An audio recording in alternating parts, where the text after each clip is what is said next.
She spilled champagne on a mafia king, and somehow that single accident became the first crack in an empire built on fear. Have you ever felt invisible in a room full of people who seemed richer, louder, and more important than you? That was Evelyn Harper on a rainy night in Chicago, standing beneath crystal chandeliers at her cousin's engagement party, gripping a glass she didn't even want. She was just a quiet accountant in a borrowed dress, trying not to be noticed.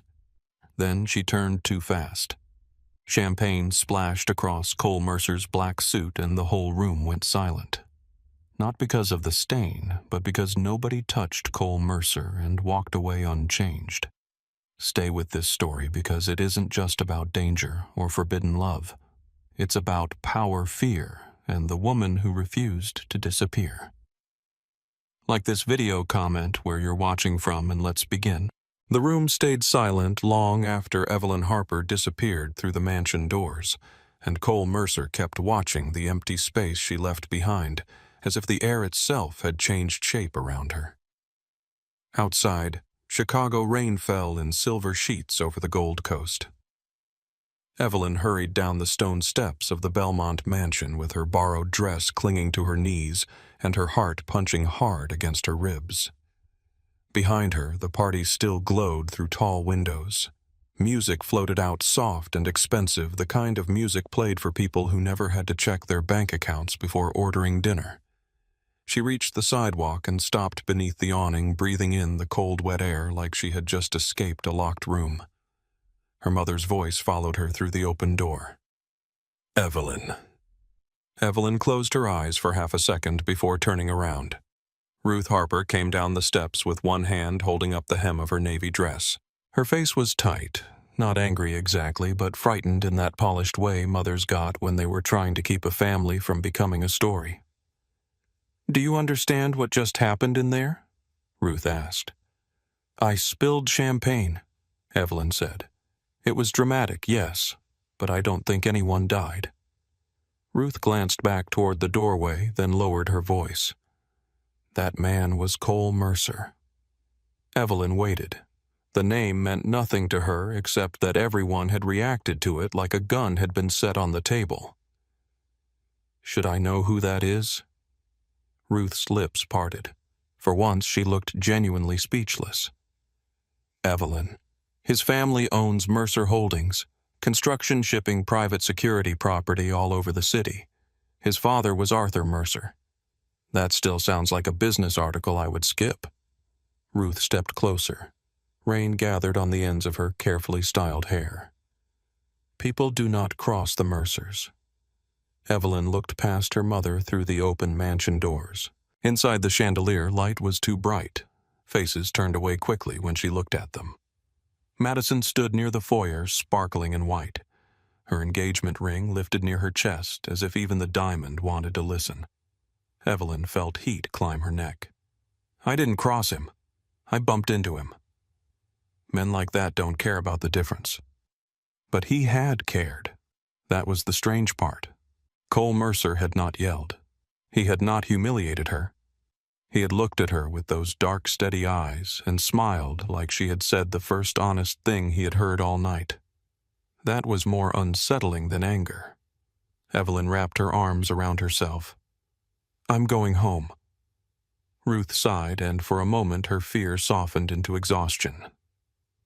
"Evie, I only wanted you to try. Madison's friends, her fiancé's family, these are good connections. For Madison, for you too."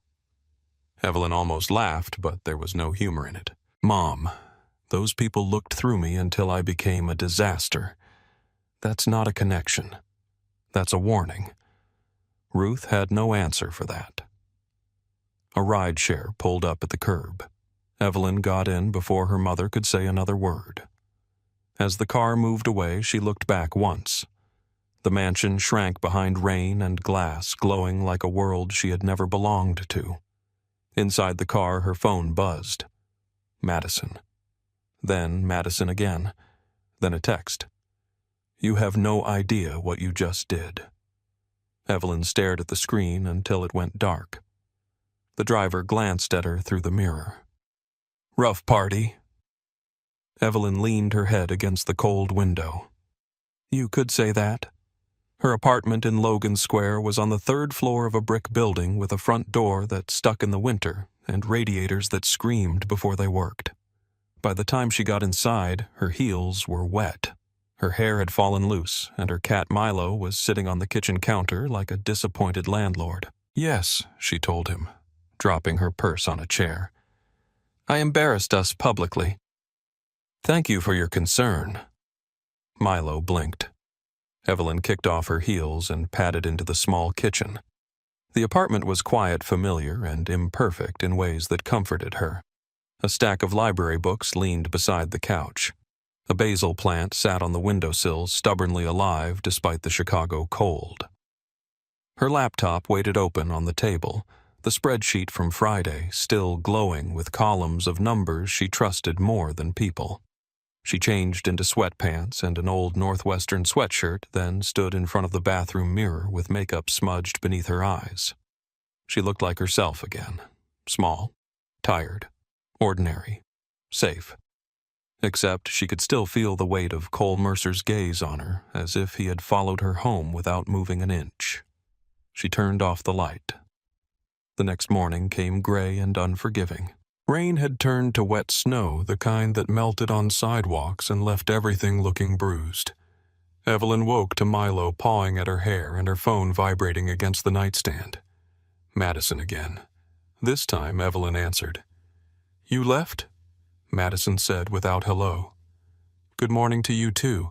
Do you know how many people asked me about you after you left? Evelyn sat up, rubbing one eye. I'm guessing more than the usual none. This isn't funny. It's a little funny. No, Evelyn, it's not. Cole Mercer doesn't just notice people. The way Madison said his name made Evelyn's stomach tighten. Not romantic, not impressed, afraid. Evelyn swung her feet to the floor. What exactly does that mean? There was a pause on the line. Madison's voice dropped. It means he is not just some rich guy. His father was tied to unions, ports, judges, city contracts, people who disappeared from conversations, and sometimes from Chicago entirely. Nobody ever proved enough, but everybody knows enough. Evelyn looked toward her window. A bus hissed at the stop below. A man in a brown coat hurried across the street holding a paper cup against his chest. The world looked normal, which somehow made Madison's words feel more unreal. And Cole cleaned it up. That's what people say. He made it respectable. Mercer Holdings gives money to hospitals and museums now. He wears better suits. He smiles for cameras. But people are still scared of him.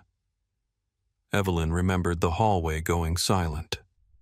Maybe people like being dramatic. Evie. There it was, the voice Madison used when she was about to say something cruel and call it honesty. You're sweet, you're smart, but you don't know how rooms like that work. Men like Cole Mercer don't look at women like us unless they want something. Women like us. Evelyn looked around her apartment at the chipped mug near the sink.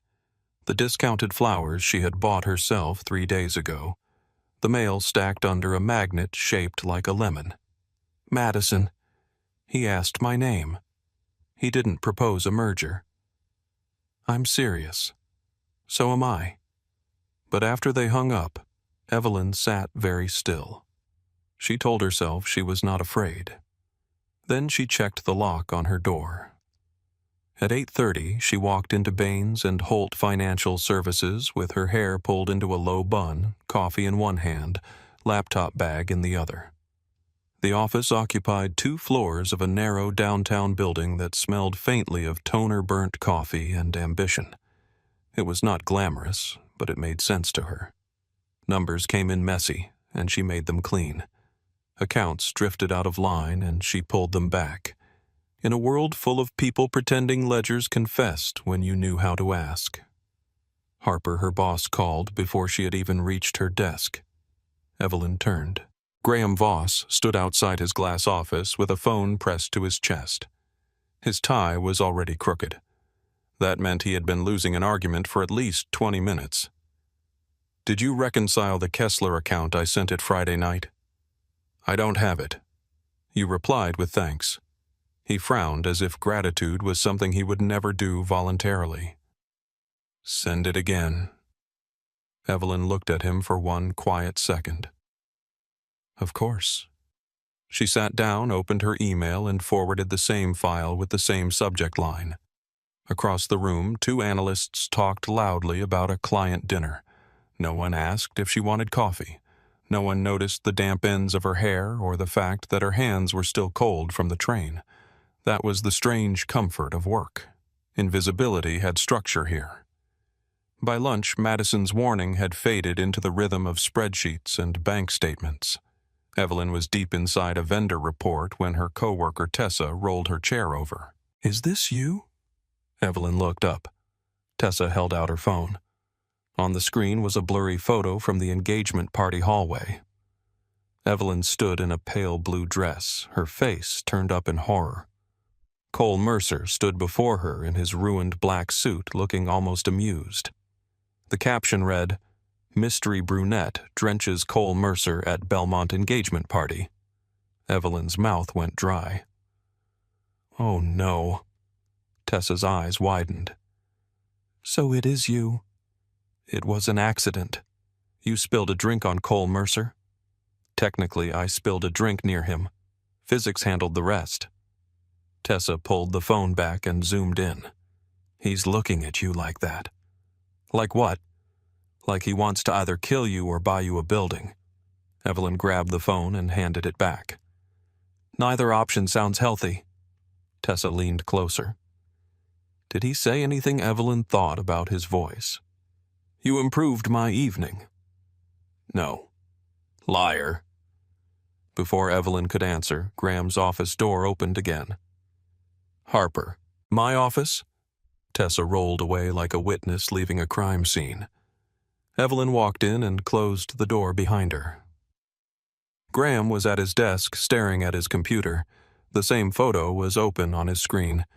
She felt something sink inside her. Is this going to be an issue? He asked. I spilled champagne at a family event. On Cole Mercer.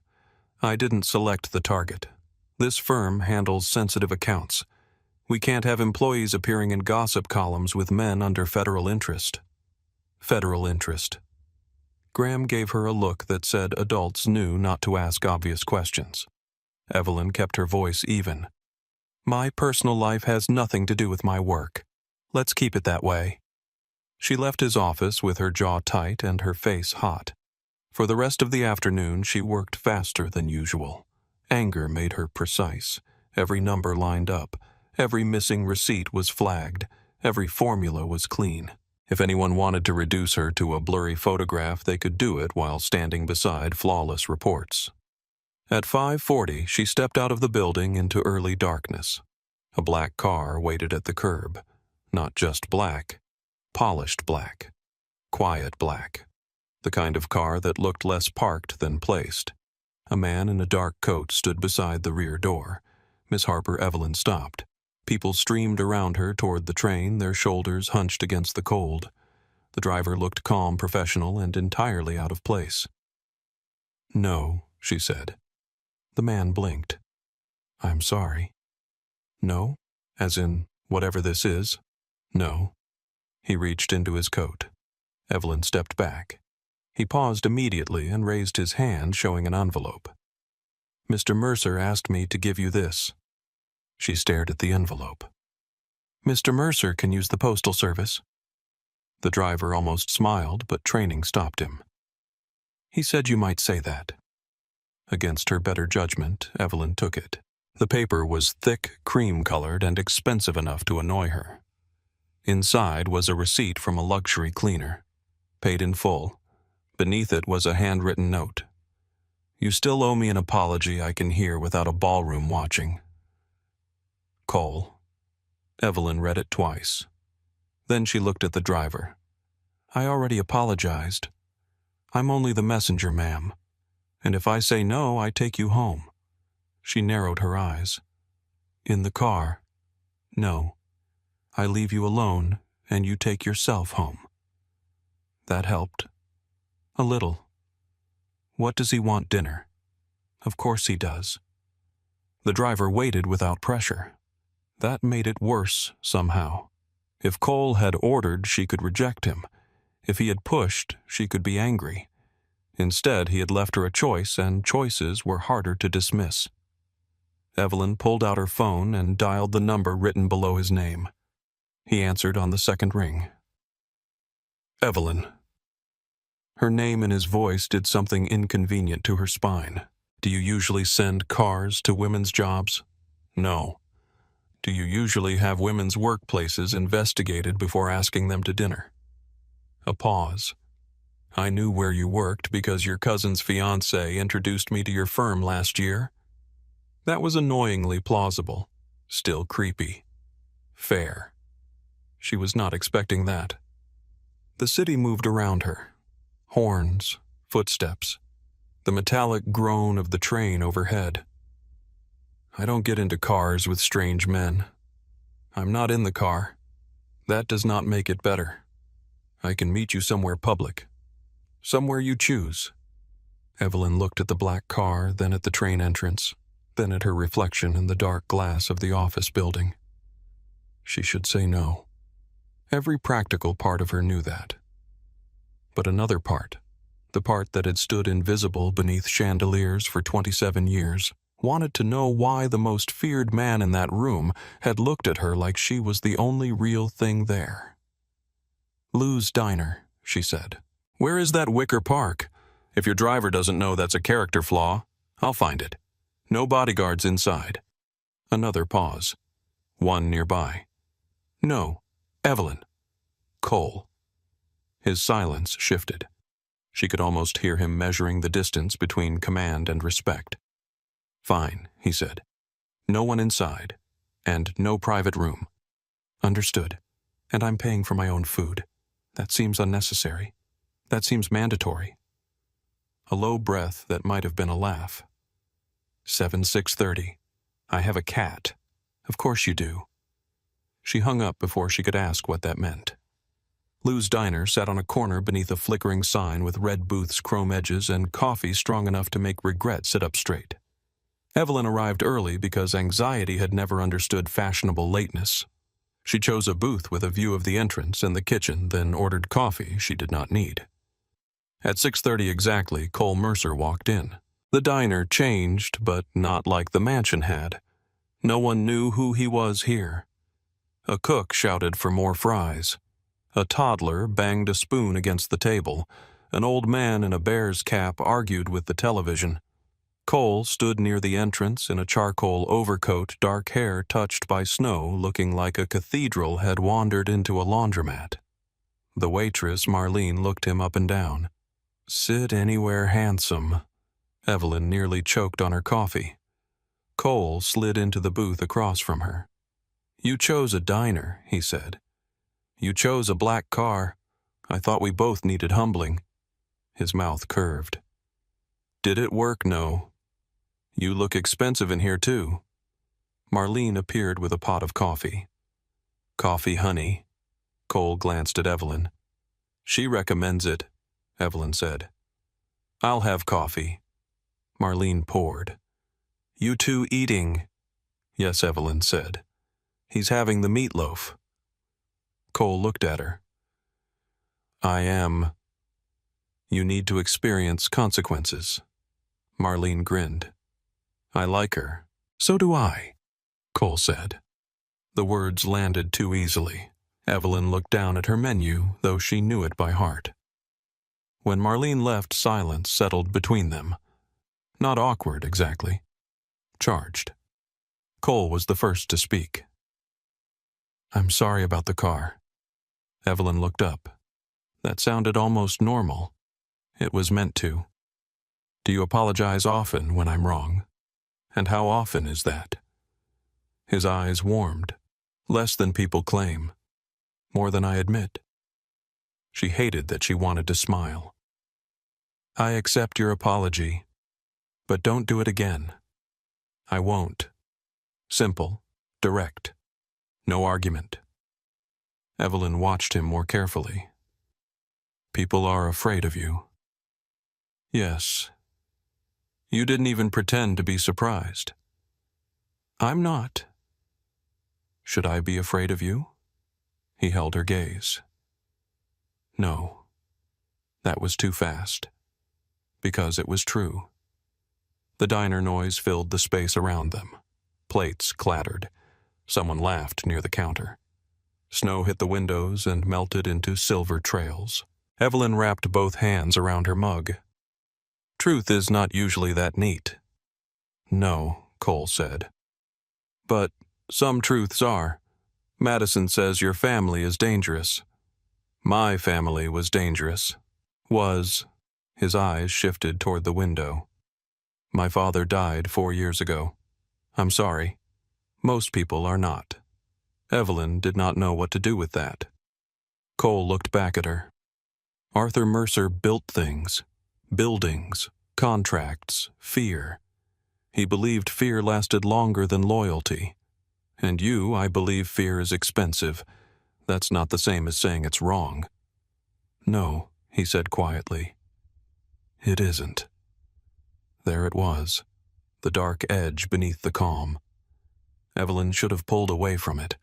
Instead, she found herself leaning closer, not because she trusted him, but because he had not dressed the truth in perfume. Marlene returned with 2 plates. Meatloaf for Cole, grilled cheese and tomato soup for Evelyn. Cole looked at her plate. You brought me here and ordered like a child. I ordered like a person with a soul. He cut into the meatloaf with the focus of a man signing a treaty. Well, he tasted it. Evelyn waited. It's good, he said. You sound surprised. I am. Rich people are so brave. He laughed then. A real laugh, quiet but unguarded. It changed his face, made him younger, made him more dangerous in a different way. They talked, at first carefully. Weather, Chicago traffic, Madison's engagement party, her job. But then Cole asked her what she liked about accounting, and Evelyn gave him the answer she usually kept to herself. Numbers don't perform, she said. They don't flatter you because they want something. They don't smile in your face and laugh behind your back. If something doesn't balance, there's a reason. You just have to be patient enough to find it. Cole leaned back slightly. You trust numbers more than people. Don't say it like people have made a strong case. He nodded once, accepting that. What do numbers tell you about me? He asked. Evelyn studied him across the table. The clean lines of his suit. The untouched watch at his wrist. The way he sat facing the door without seeming to. The way his eyes moved to every person who entered, then came back to her. You count exits, she said. His expression changed by almost nothing, but she saw it. So do you? He said. That's different. How I'm trying to escape awkward conversations. You're expecting war. Cole did not answer right away. Old habit, he said. That sounds lonely. His eyes lifted to hers. It was the wrong thing to say. Too intimate, too soft. But it had already left her mouth. Cole set down his fork. It can be. For a moment, neither of them moved. Evelyn felt something open in the space between them. Not romance yet. Not trust. Recognition, maybe. 2 people sitting in a cheap diner, both trained by different lives to watch the door. After dinner, Evelyn insisted on paying for herself. Cole did not perform a masculine argument over the check. He let her place her cash on the table, then left a tip so large that Marlene pressed a hand to her chest and mouthed something that looked like "marry him." Evelyn pretended not to see. Outside, snow had thickened. The sidewalk glittered beneath the streetlights. For a moment, they stood under the diner awning, close enough for Evelyn to smell his cologne beneath the clean, cold air. Cole removed his coat. No, Evelyn said immediately. You're shivering. I'm making a political statement, against warmth, against assumptions. He held the coat open without stepping closer. Then assume I don't like seeing you cold. That should not have worked. It did. She took the coat and slipped it over her shoulders. It was heavy, warm, and smelled like cedar and winter. Cole kept his hands in his pockets after that. He did not touch her. That restraint felt louder than touch would have. "I'd like to see you again," he said. Evelyn looked out at the snow falling over Milwaukee Avenue. Cars passed with soft, hissing tires. Somewhere down the block, music spilled from a bar every time the door opened. "That sounds like a bad idea." "Probably. You admit that I don't lie when the truth is obvious." She looked at him then. "Are you always this calm? No. When are you not?" His gaze moved over her face, slow and careful. "When something matters?" The words settled against her skin. Evelyn handed his coat back before she could get used to wearing it. "I'll think about it." Cole took the coat but did not put it on. "Do that.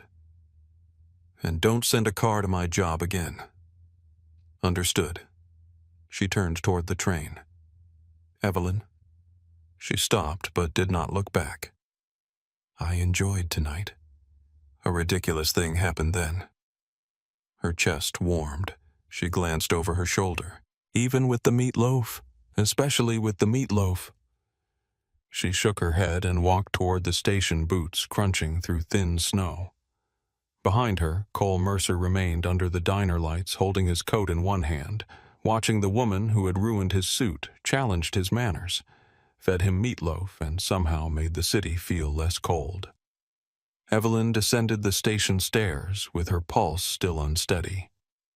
At the bottom she paused, pressed one hand to her chest, and let out a breath she had been holding since the night before.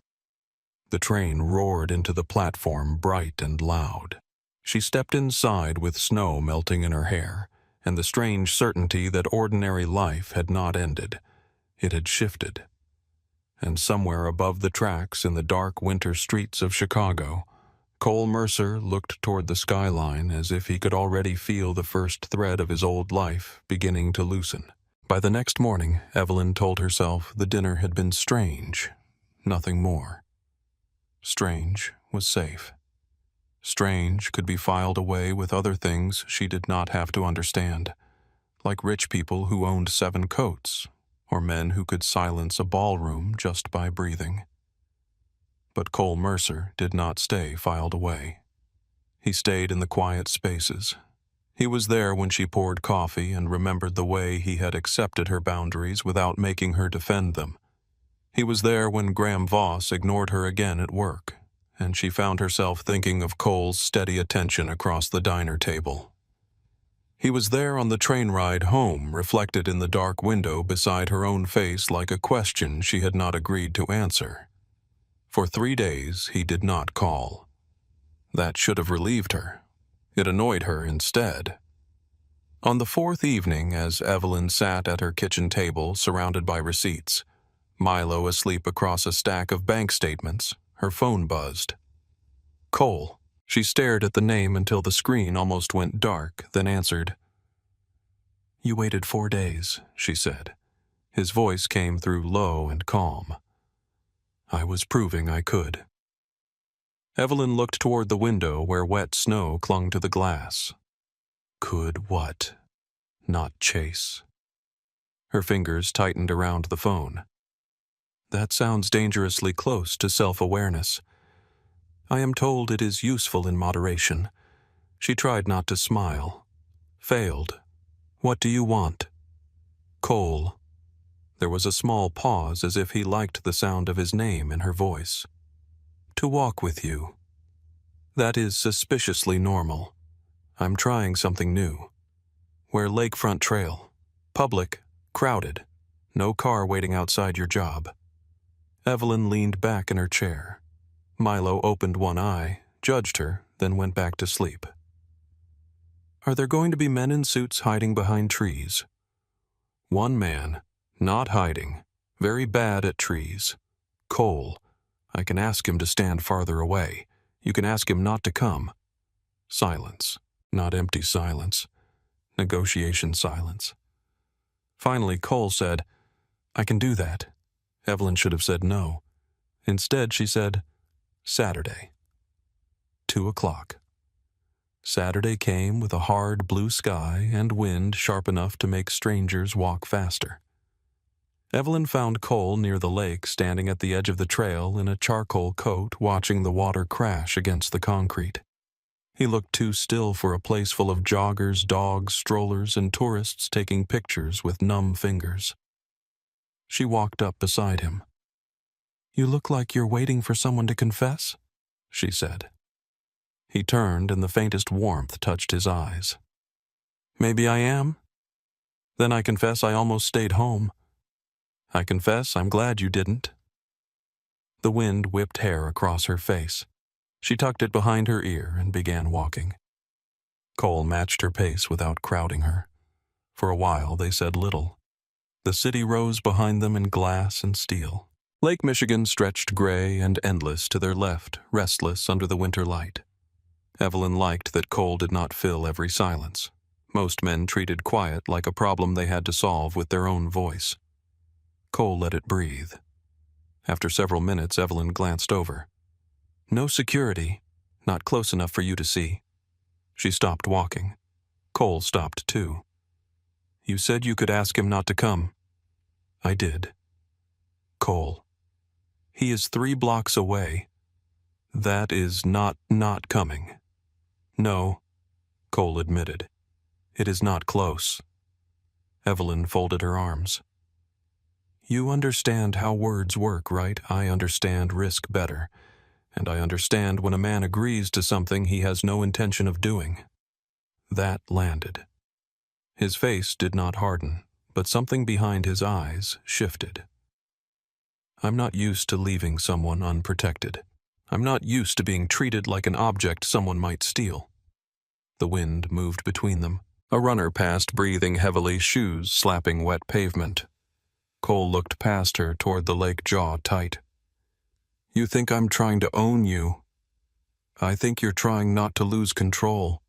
I just happen to be standing near the control."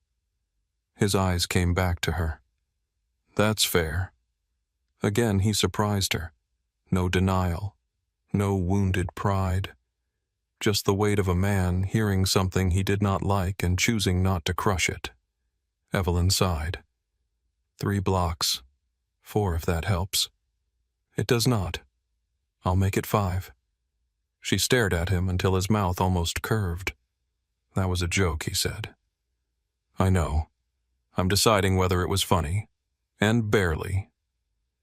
They kept walking. A small thing changed after that. Cole's shoulders loosened. Evelyn's anger cooled into something more cautious but less sharp. He told her about the lake in winter, how his mother used to bring him there when he was a boy before his father's men began following every move. Evelyn told him about growing up in a house where Madison's achievements were treated like fireworks, and Evelyn's were treated like utility bills, necessary, dull, and expected. "Your mother loves you," Cole said. "She does," Evelyn answered. "She just loves me better when I'm understandable." "And are you?" To her, no. To myself, also no. Cole looked at her, and this time he did smile. They started seeing each other after that. Not every day. Evelyn would not allow that. She kept work, her apartment, her routines, her Sunday calls with Ruth, even when Cole's presence pressed at the edges of all of it like weather. He learned the names of places she loved. The small bookstore near Damon, the taco truck that parked outside the laundromat, the bakery that sold cinnamon rolls so big they required a moral decision. He moved through these ordinary places with quiet curiosity, like a man visiting a country where nobody owed him fear. One evening, they sat in a corner booth at a crowded Mexican restaurant while snow melted off their coats. Evelyn watched him pick up a taco with the concentration of a surgeon. "You've had tacos before," she said. "Not from a truck. That's tragic. I've had other experiences. Yes. I'm sure your life of private chefs and quiet intimidation has been very rich." He glanced at her over the food. "I don't intimidate quietly." "No. The silence does most of the work."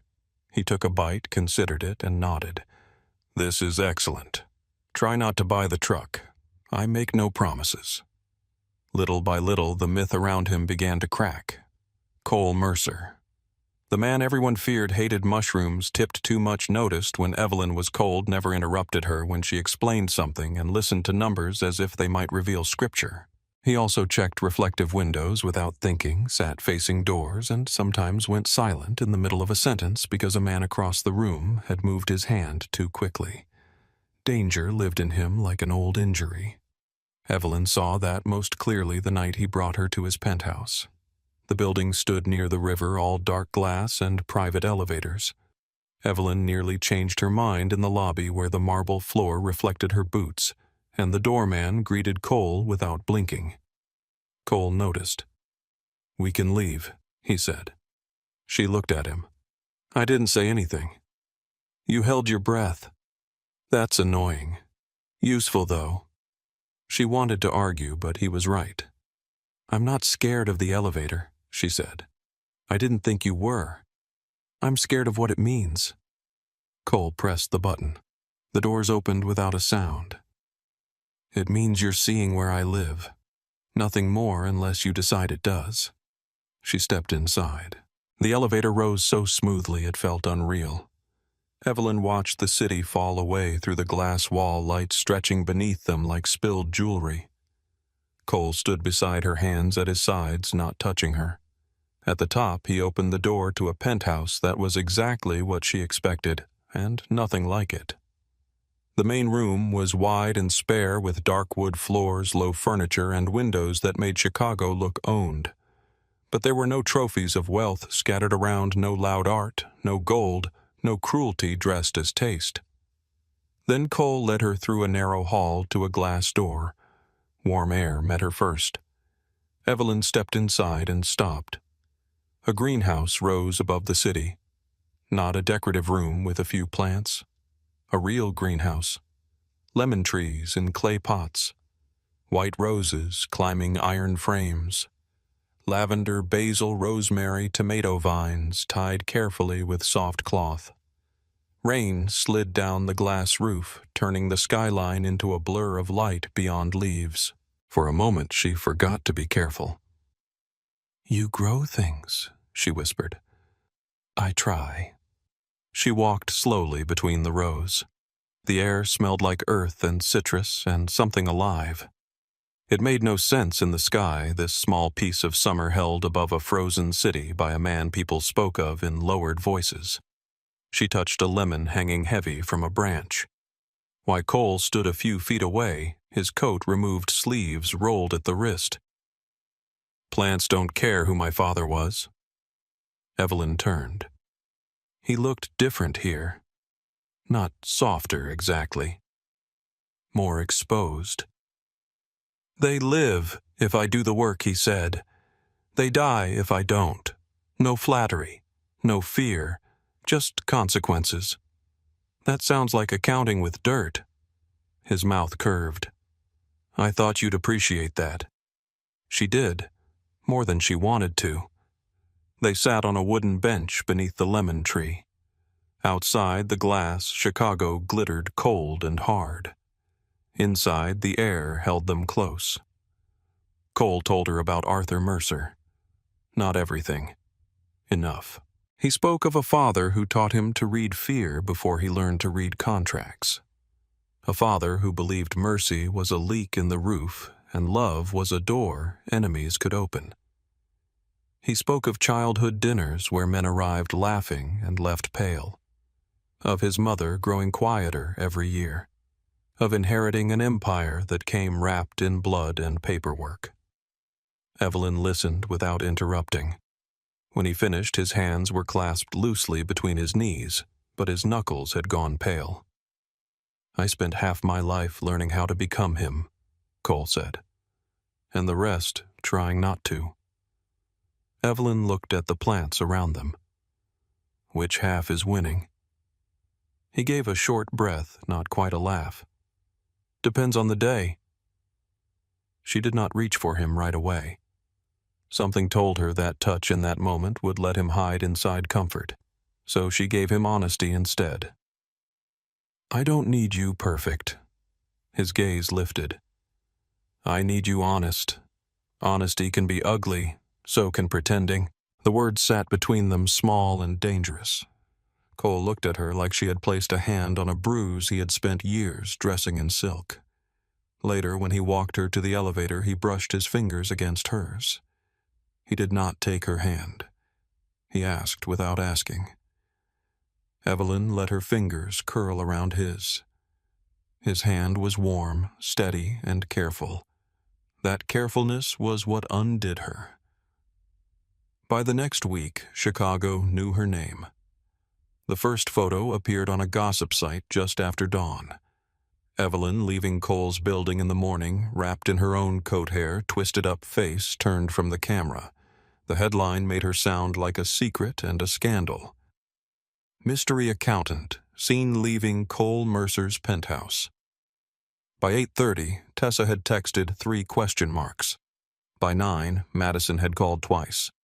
By 9:15, Graham Voss closed his office door with Evelyn inside it and pinched the bridge of his nose like she had personally caused a market crash.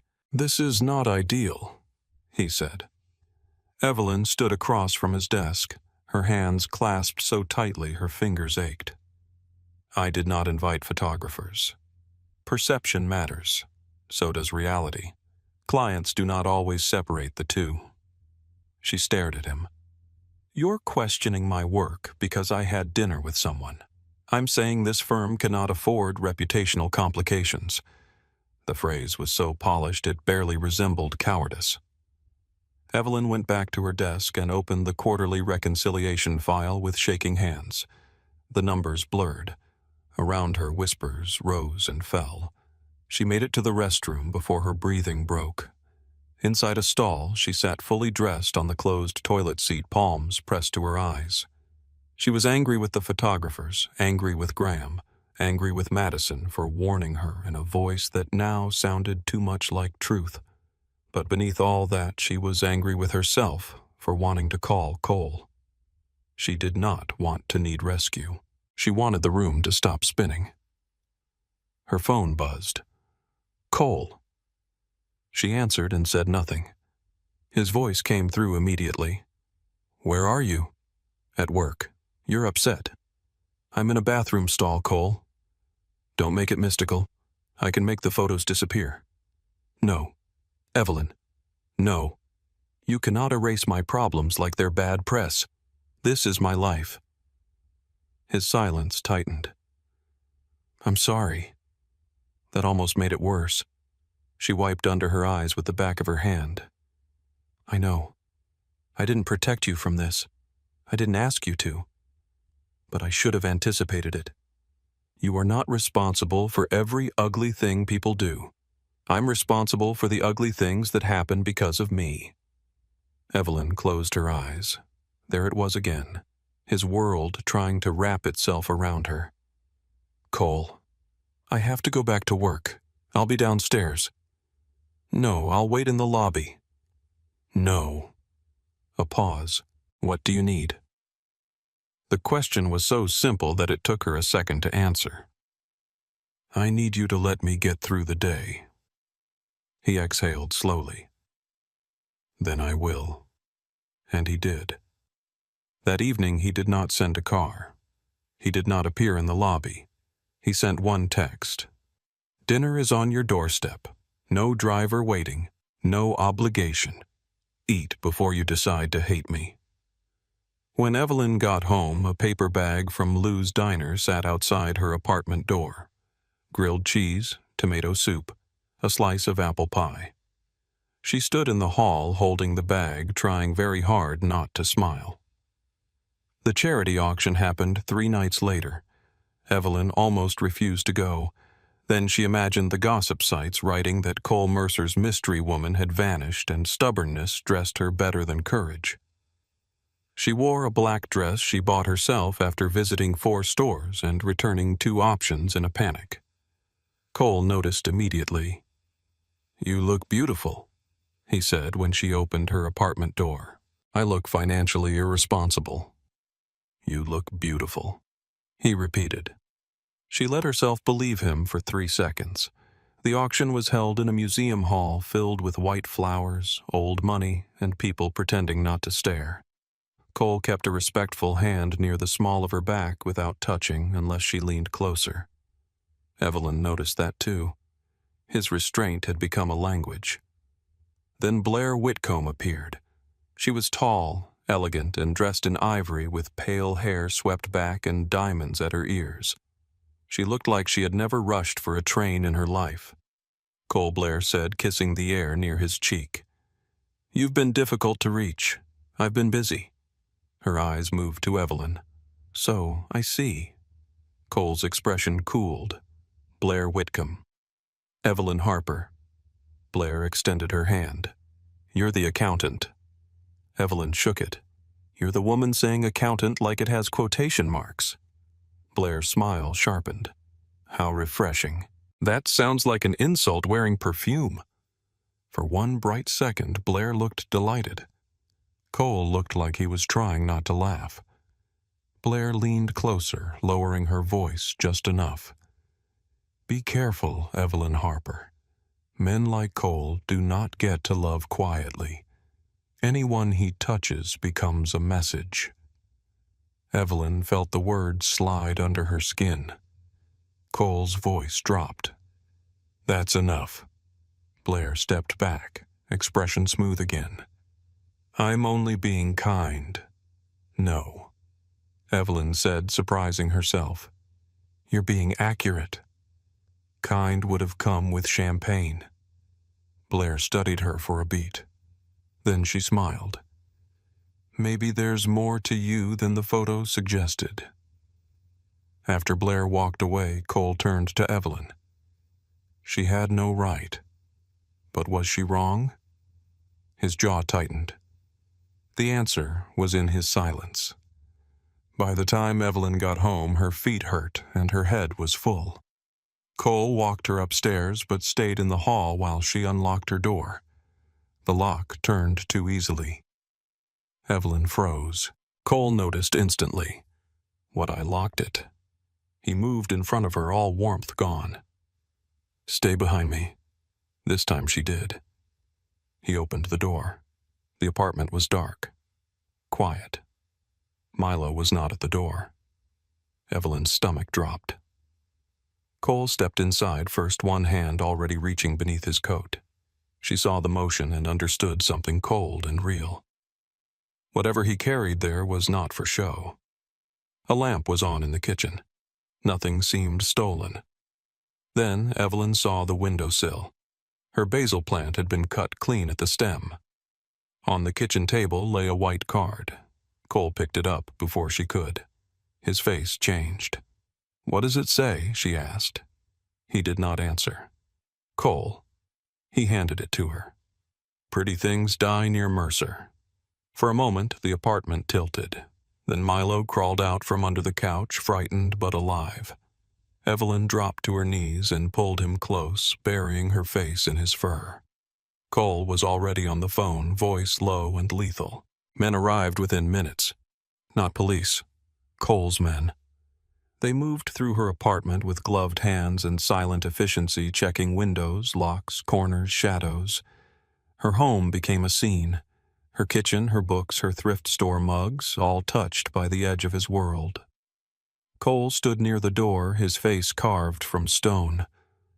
"You're coming with me," he said. Evelyn looked up from the couch, Milo pressed against her lap. "No." His eyes snapped to hers. "This is not a negotiation. Then you're talking to the wrong woman. Someone came into your home." "Yes," she said, voice shaking now. "My home. Mine. You don't get to take it from me because someone scared you. This is not about fear. Don't lie to me in my own living room." That hit him. The men in the apartment went very still.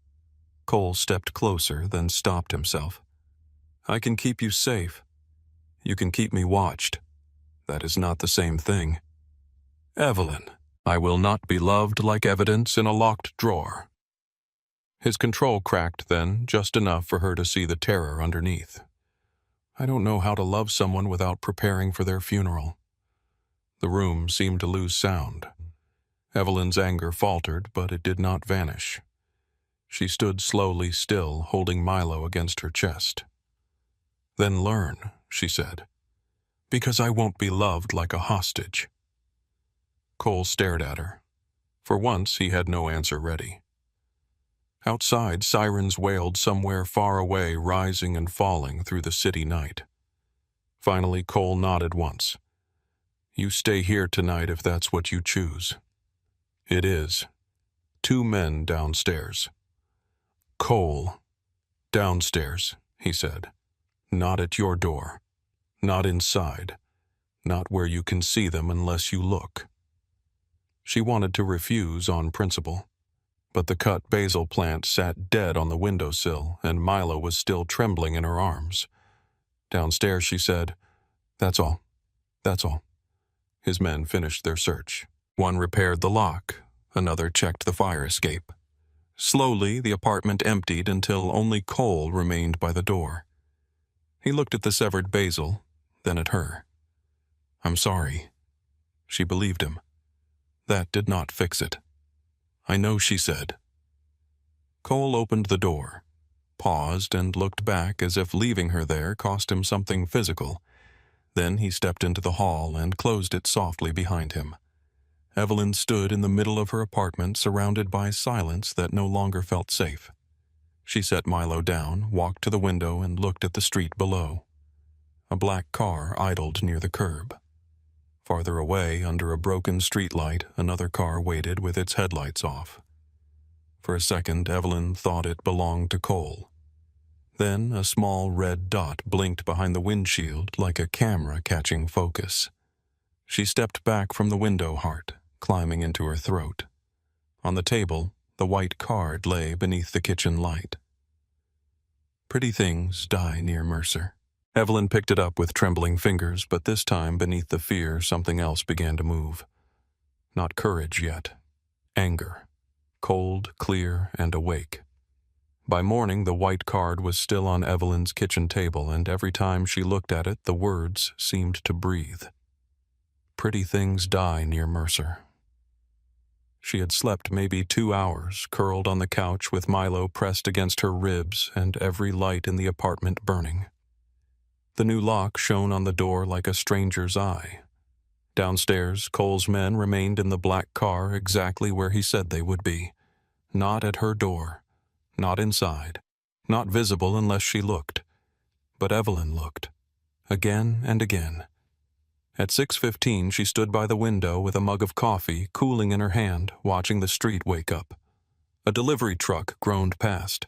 A woman in red boots walked a terrier along the curb. A cyclist swore at a cab. Chicago kept moving as if fear had not entered her apartment in the night and cut down a basil plant like a warning. Her phone buzzed. Cole. She let it ring twice before answering. Did you sleep? He asked. Did you? No. At least we're both making poor health choices. His silence was soft, careful. I want you somewhere safer today. Good morning to you too. Evelyn. She closed her eyes. I'm going to work. You don't have to prove anything. That's funny because everyone keeps acting like I do. This is not about pride. No, Cole. It's about my life. I have rent. I have a job. I have a cat who contributes nothing financially. I can help with all of that. The words were not cruel. That made them worse. Evelyn opened her eyes and stared at the cut stem on the windowsill. I know you can. That's the problem. On the other end, she heard him breathe out slowly. I'm trying not to handle this badly. Then don't start by trying to buy my problems. I'm trying to keep you alive, and I'm trying to stay myself. That stopped him. The city outside her window turned pale under a weak winter sun. Finally, Cole said, 2 men will follow at a distance. No. 1. No. Evelyn, whoever came into your apartment did it without breaking the old lock. That means they had skill or access. I'm not asking you to be afraid. I'm asking you to be practical." She hated that practical sounded like her own language. "One man," she said, "far enough that I don't feel him breathing behind me. Done. And he doesn't come into my office. He stays outside. And if I see him near my desk, I'm throwing a stapler. I'll warn him." She almost smiled. Almost. The office felt different when she arrived. Not visibly. The same gray carpet, the same buzzing lights, the same burnt coffee in the break room, but people looked up too quickly, then looked away too slowly. Tessa caught her near the copy machine. "Are you okay?" Evelyn slipped a folder under one arm. "I had someone break into my apartment. My basil plant was murdered, and my boss thinks I'm a reputational hazard, so you know thriving." Tessa's face changed. "Someone broke in? Keep your voice down." "Evelyn." "I'm fine." "No, you're standing very straight. That's what you do when you are absolutely not fine." Before Evelyn could answer, Graham Voss appeared outside his office. "Harper, now!" Tessa touched Evelyn's elbow once, then stepped away. Inside Graham's office, the blinds were half closed. That was never good. Graham stood behind his desk with his arms crossed, the posture of a man pretending his spine belonged to someone braver. "Sit down," he said. "I'd rather stand." His mouth tightened. "We have a situation." Evelyn looked at the printed packet on his desk. Her name sat at the top of the first page beside a cropped photo of her leaving Cole's building. "No," she said. "You have anxiety." "There's a difference. Several clients have expressed concern." "About what?" "My spreadsheet's dating a rumor." "This is not a joke. I agree. My private life being used to question my professional competence is not funny." Graham pressed his fingers to the desk.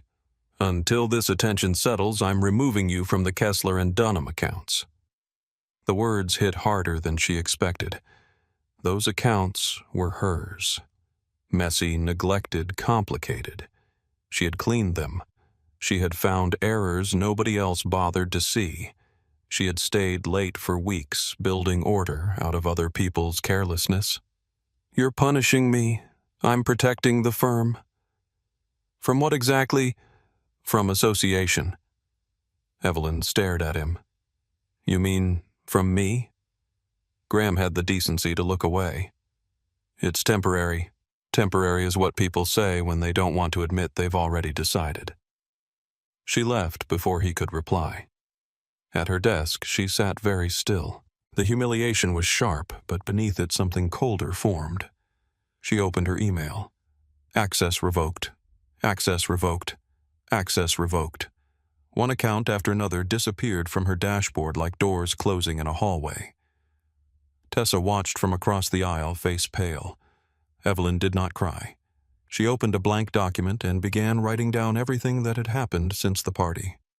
Dates, times, names, headlines, the driver, the note, the break-in, Graham's decision, every detail clean and numbered. Numbers did not panic.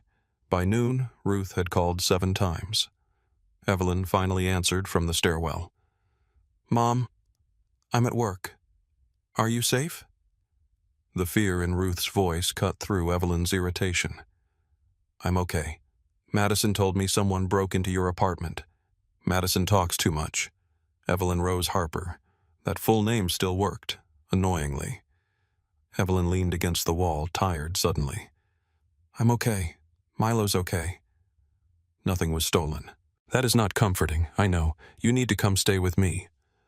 "Mom, I mean it. I don't care how old you are. You come home when someone threatens you." Home. The word landed strangely. Her mother's house in Oak Park still smelled like lemon cleaner and old furniture polish. Safe, yes, but also tight. Full of concern that turned into control by dinner. "I can't." Because of him, Evelyn closed her eyes. Because of me. Ruth went quiet. "I don't understand what that means." It means every person in my life has decided what I should do, where I should go, who I should be afraid of. I'm trying to hear my own voice in the middle of it. And what is it saying? Evelyn looked down the empty stairwell. It's saying I'm tired. Ruth's voice softened. Then let somebody help you. I am. Just not by disappearing. That evening, Madison insisted on dinner. Evelyn refused twice, then gave in because Madison sounded less dramatic than usual, which meant something was wrong. They met at a quiet Italian restaurant where the bread was too good and the lighting made everyone look forgiven. Madison arrived in a camel coat, perfect hair, and a face that lost its polish the moment she saw Evelyn. You look awful, Madison said. Always a pleasure. I mean scared. Evelyn sat down. That's not better. Madison ordered wine without asking, then leaned in. People are saying things. People are professionally committed to that. About Cole, about you, about whether you're being used. Evelyn looked toward the window. Outside, headlights moved along wet pavement. And what do you think? Madison's fingers tightened around her glass. I think I liked being near powerful people until I realized power always asks someone else to pay the bill. That was not the answer Evelyn expected. Madison looked down, her diamond ring flashing under the table light. When I got engaged, everyone said I was lucky. They didn't ask if I was happy. They asked about the venue, the dress, the guest list, the connections, like I had been promoted. Evelyn softened despite herself. Are you happy? Madison laughed once, quiet and sad. I'm curated. For the first time in years, Evelyn saw not the cousin who outshone her, but the woman trapped inside the shine. Madison reached across the table. I don't want you hurt, Evie. I don't either. Then why are you still answering his calls? Evelyn did not answer right away. Because Cole listened. Because he scared her less when he was honest than other men did when they were kind. Because he looked at her like she was not a background object in someone else's expensive room. Because he was dangerous, yes, but so was being unseen for the rest of her life. I don't know, she said. Madison nodded, like that was the most honest thing either of them had said all night. Across town, Cole Mercer stood in the glass conference room at Mercer Holdings while men argued around him. Frank Malloy sat at the far end, broad-shouldered and stone-faced, an old wolf in an expensive coat. On the table lay photos from Evelyn's apartment. The card, the cut basil, the lock. Cole looked at none of them. He had already memorized every detail. Frank tapped the table with 2 fingers. This was Rourke. You don't know that. I know the smell of a rat before it runs across my shoe. The head of security. Dominic nodded.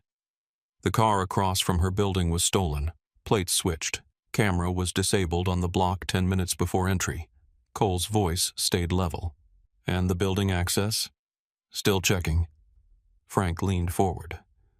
Silas Rourke wants you angry. Cole turned his head slightly. He threatened Evelyn. He threatened your discipline. There's a difference. The room quieted. Frank's eyes did not soften. Rourke can't beat your money straight on. Not since you moved half the operation into legal channels. He needs you to act like your father. One ugly night, one body in the river, one witness with a phone. Then all your clean contracts rot from the inside. Cole's jaw tightened. Do not use her as strategy. Everyone else already is. The words sat like smoke. Frank lowered his voice. Send the girl away. Put her somewhere no one can find her. Cole's eyes turned cold. She is not cargo. No, Frank said. She's leverage. Cole's hand closed around the back of a chair. For 1 second, every man in the room remembered whose son he was. Then Cole released the chair. No one moves on Rourke without my order. Frank studied him. And if he moves on her again, Cole's voice dropped. Then pray I remember who I'm trying not to be. The worst fight came 2 days later. Evelyn had gone to the grocery store after work, determined to do one ordinary thing. She stood in the cereal aisle comparing prices because normal life was built on tiny decisions like that. Oats or rice cereal, store brand or name brand, buy apples now or wait until payday. Then she saw him, a man in a dark jacket at the end of the aisle pretending to examine pasta sauce while looking at her through the reflection in the freezer door. Not 3 blocks away, not outside, inside. Evelyn walked straight to him. "You work for Cole?" The man froze. "Ma'am, that's not an answer. I'm here for your safety. You are here because he lied." She left the basket in the aisle and walked out into the cold without buying anything. Cole was waiting at her apartment when she got home. Not inside. In the hallway, leaning against the opposite wall, his coat dark with melted snow. She stopped at the top of the stairs. "You sent him into the store." Cole straightened. "Yes. At least you're honest when cornered. There was a man near your office this afternoon. Was he a threat?" "We're checking." "So you don't know?" "I know enough." Evelyn unlocked her door with sharp movements and stepped inside. Cole followed only when she left it open. Milo fled under the couch, having developed excellent judgment.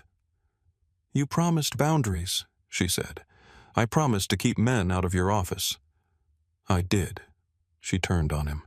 "Do not lawyer me." His face tightened. "Rourke is circling you, and you are closing the cage before he gets the chance. This is not a cage.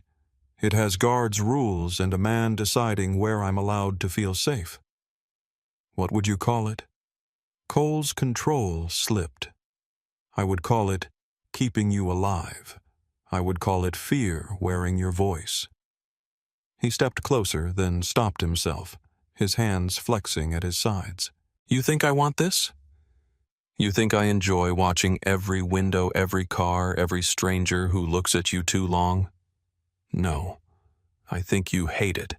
I think it terrifies you, and I think when you're terrified you become the most dangerous version of yourself." That struck deep. Cole looked away. "My father once told me love was a weakness men invented to excuse bad decisions." "And do you believe him no?" The answer was immediate rough. Evelyn's voice softened, but only slightly. "Then stop treating me like proof that he was right." For a moment, the apartment held only the hum of the refrigerator and the traffic below. Cole looked back at her. "I don't know how to do this cleanly. Then do it honestly. I'm trying. Try harder." The words were harsh, necessary. Cole nodded once, but pain moved through his face before he could hide it. "I'll pull them back. Not all the way. I'm not stupid." His eyes lifted. "One outside the building, one outside. Not in stores. Not behind me on sidewalks. Not at work. If there's a specific threat, you tell me. You do not manage me like a liability. You are not a liability. Then prove it." He left soon after, and this time Evelyn did not watch him from the window. She sat at her kitchen table instead, opened her laptop, and tried to work with hands that would not stay still. Graham had placed her on partial leave that afternoon. Paid, he emphasized, as though being paid to be removed from her own competence was a gift. Her access was limited but not gone entirely. Old files remained cached on her laptop. Vendor reports, reconciliation notes, payment logs she had downloaded weeks ago for accounts no one else cared about. Evelyn opened one at random because she needed numbers to steady herself. The spreadsheet filled the screen. Rows, dates, amounts, vendor names. Her breathing slowed. This was a Mercer subcontractor account tied to a waterfront development project, one of the files she had been helping clean before Graham removed her. The payments were ordinary at first glance. Consulting fees, freight adjustments, equipment rentals. Then one number snagged her attention. $9,800. 3 lines later, $9,750. Then $9,900. Always under $10,000. Always split across different vendors. She sat up straighter. Most people loved round numbers. Criminals loved numbers just below reporting thresholds. Evelyn pulled another file, then another. The same pattern appeared beneath different names. Small vendors with polished websites that said nothing. Addresses that led to mailboxes, storage units, empty suites above nail salons. Payments moving like raindrops down glass separate until you stepped back and saw the shape. Her anger cooled into focus. She searched one company name, Briar Lane Logistics. Nothing useful. She searched the registered agent. That name led to another company, then another, then a property record in Cicero, then a political donation, then a city inspection office. By midnight, her kitchen table had become a battlefield of printed records, sticky notes, highlighted bank lines, and half-empty coffee cups. Milo sat in the middle of it, offended by the lack of space.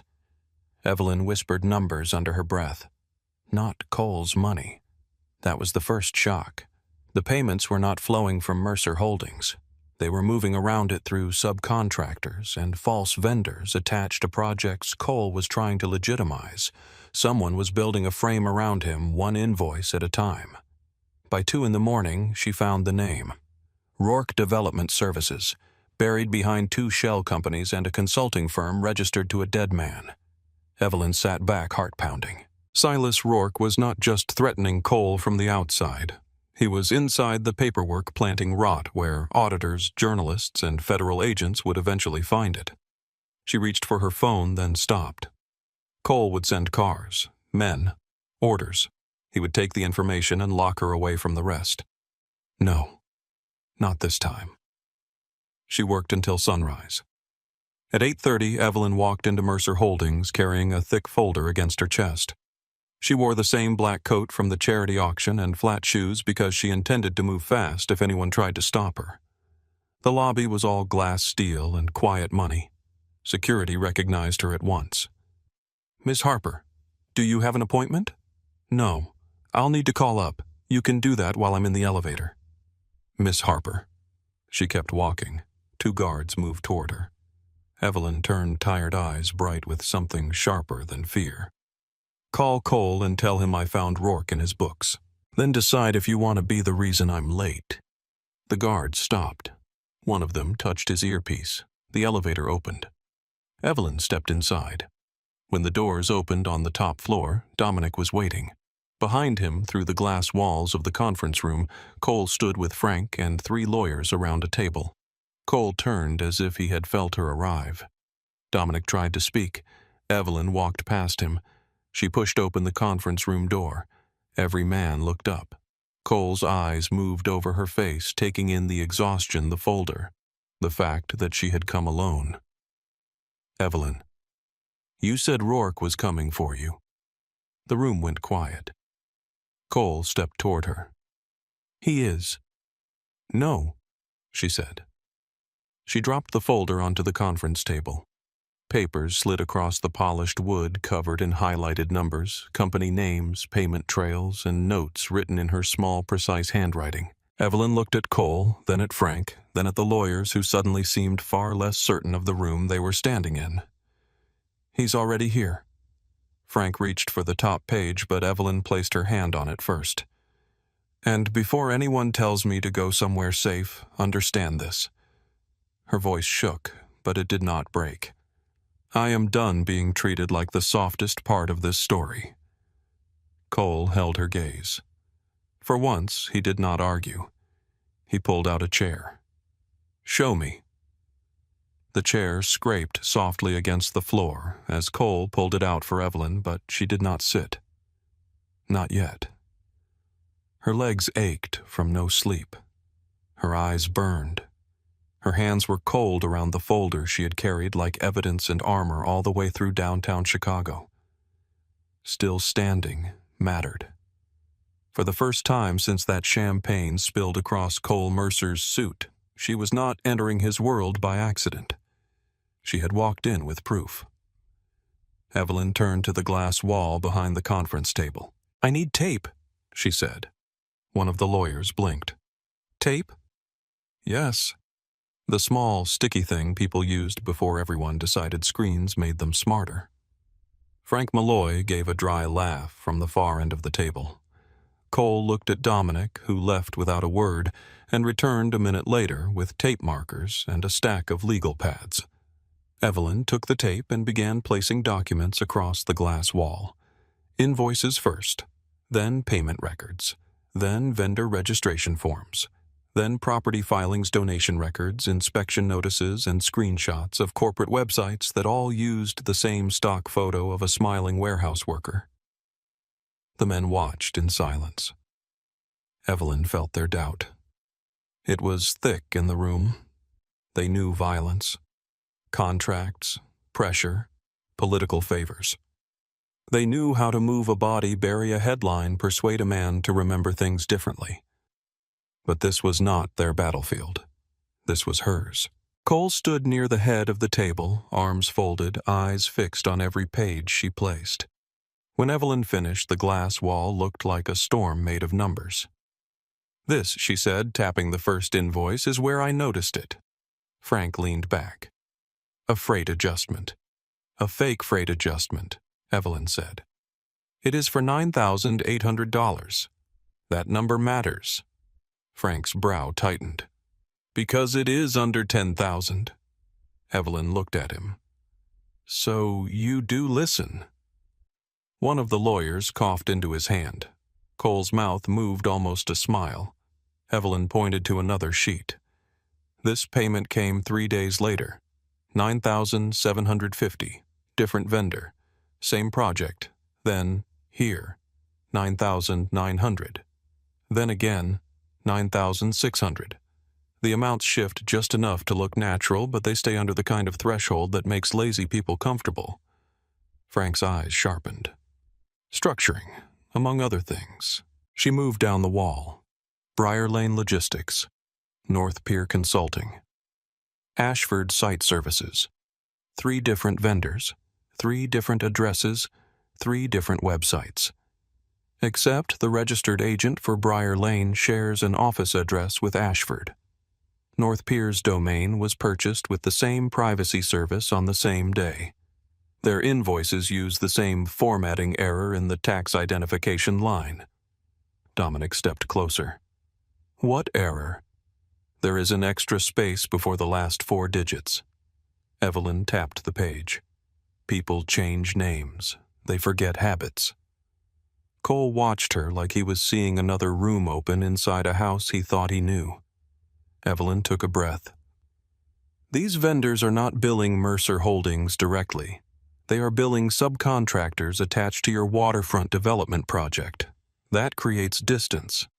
If anyone investigates, the dirt looks like it belongs to someone careless below you." One of the lawyers, a silver-haired man named Keene, took off his glasses. "You are saying Rourke is planting financial contamination inside Mercer Projects.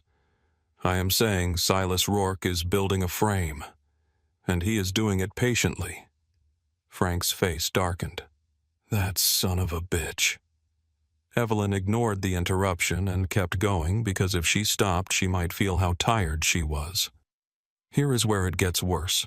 These shell vendors connect to Rourke Development Services through 2 layers of holding companies. That company is tied to a dead man named Leonard Hale, who apparently signed corporate paperwork 6 months after his funeral."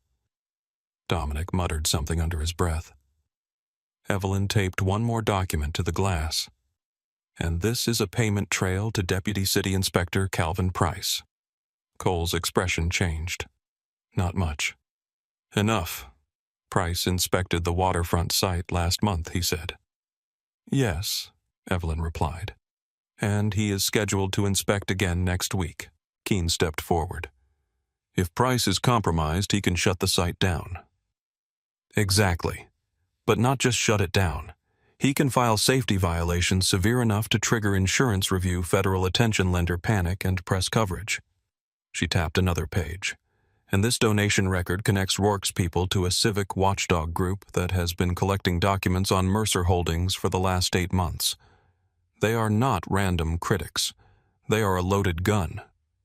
Frank stood. So we hit Rourke before he fires it.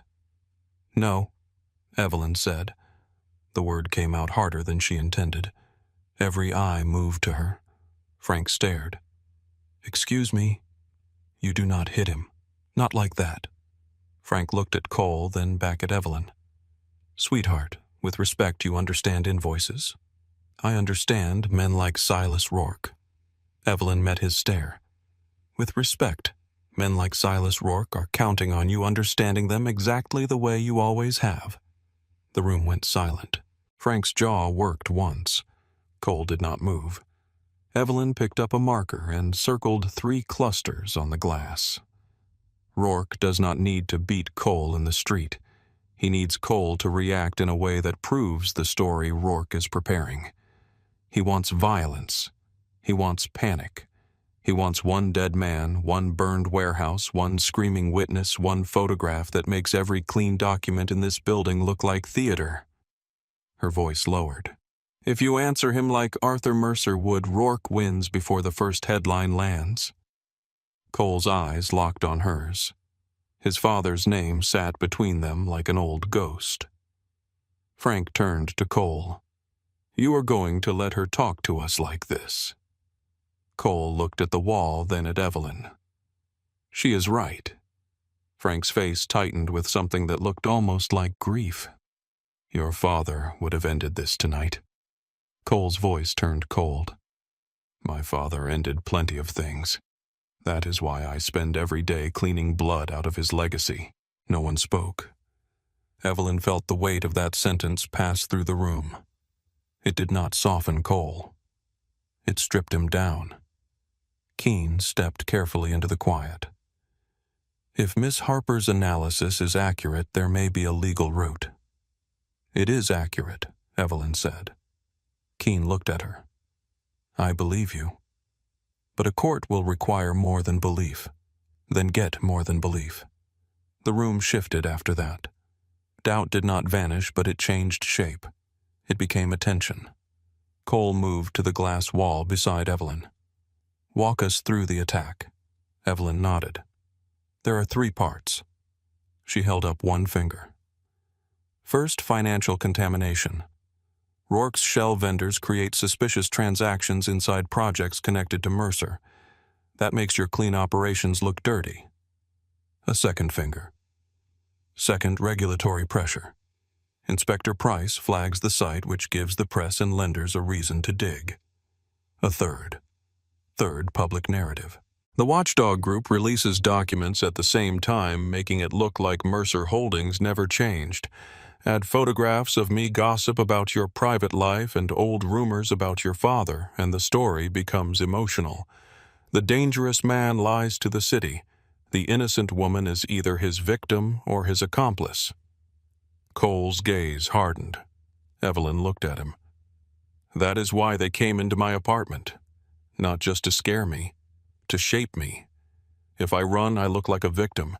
If I stay silent, I look controlled. If you lash out, I become the reason. Frank slowly sat back down. Then what do you suggest Evelyn had been waiting for that?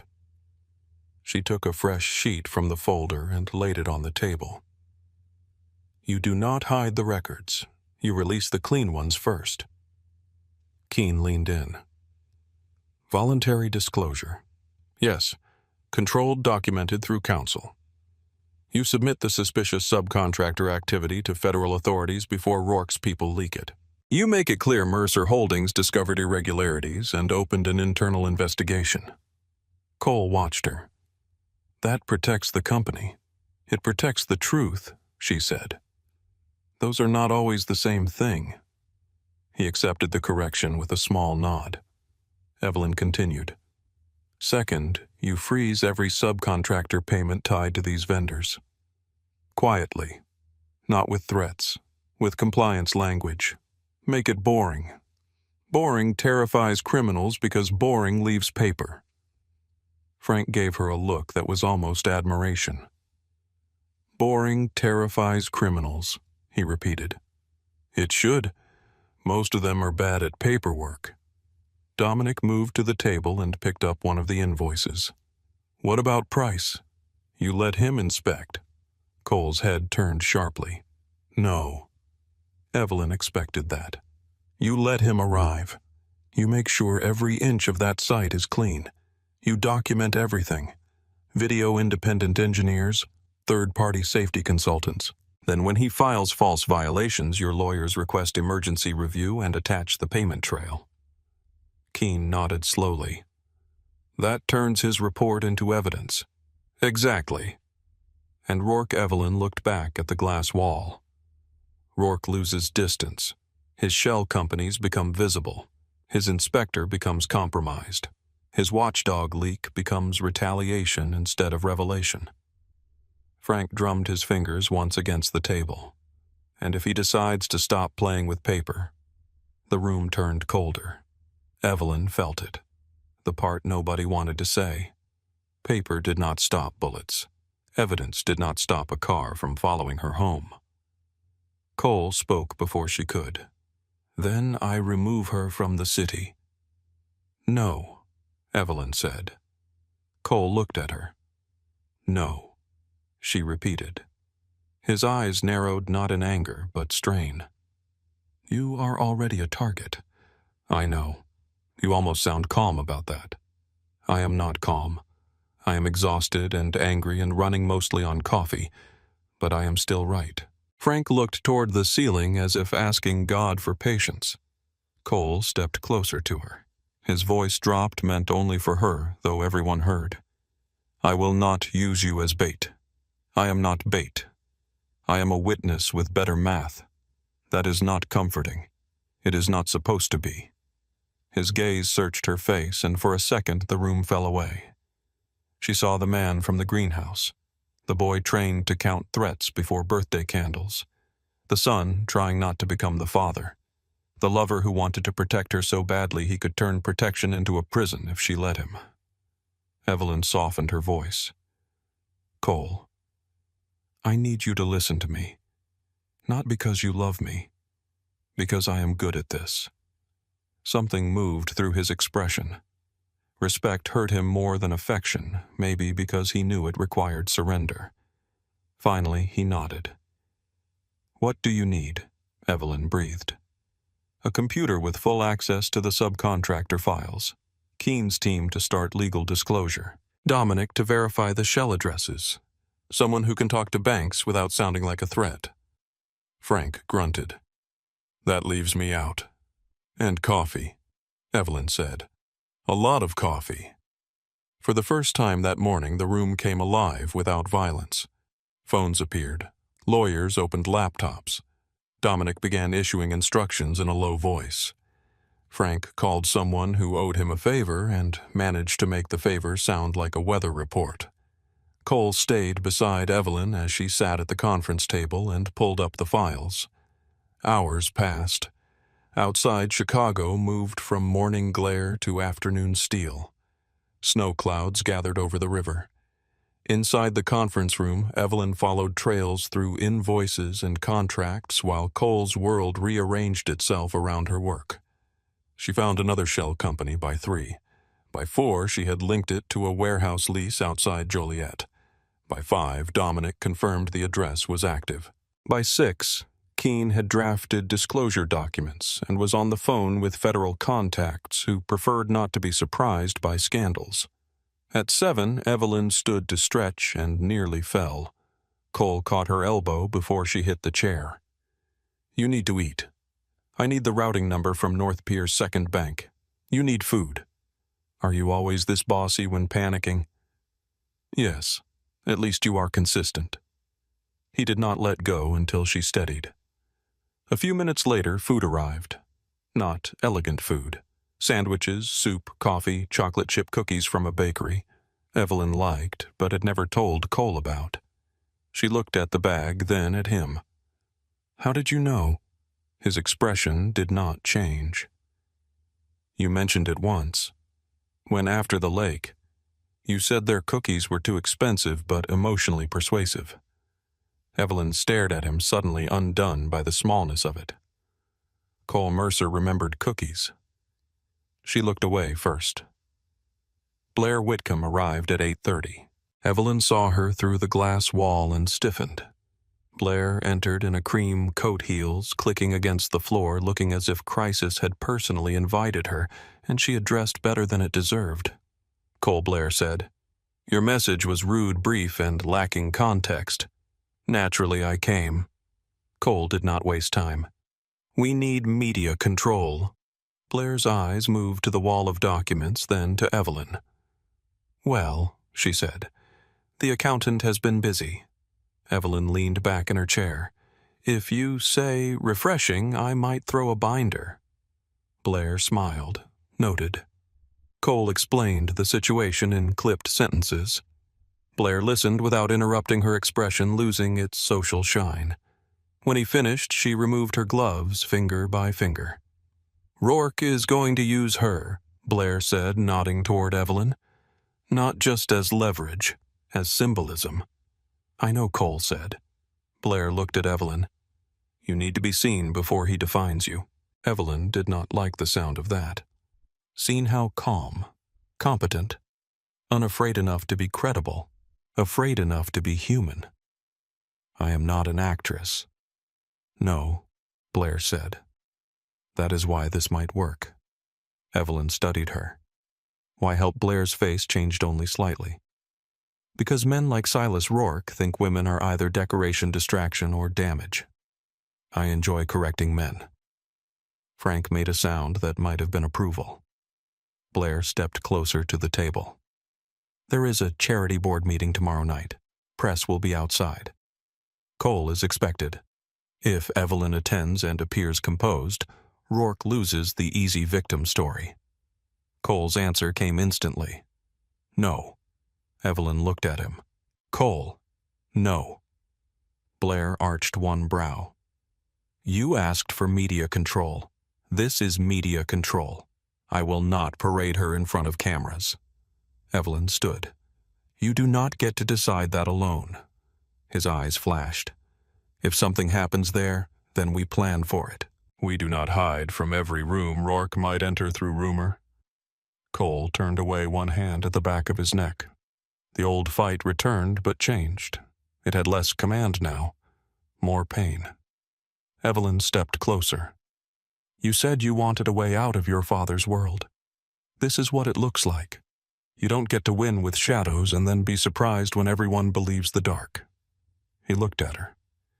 "And if I cannot stand there and watch them aim cameras at you like weapons, then stand there and remember I am not defenseless because I am visible."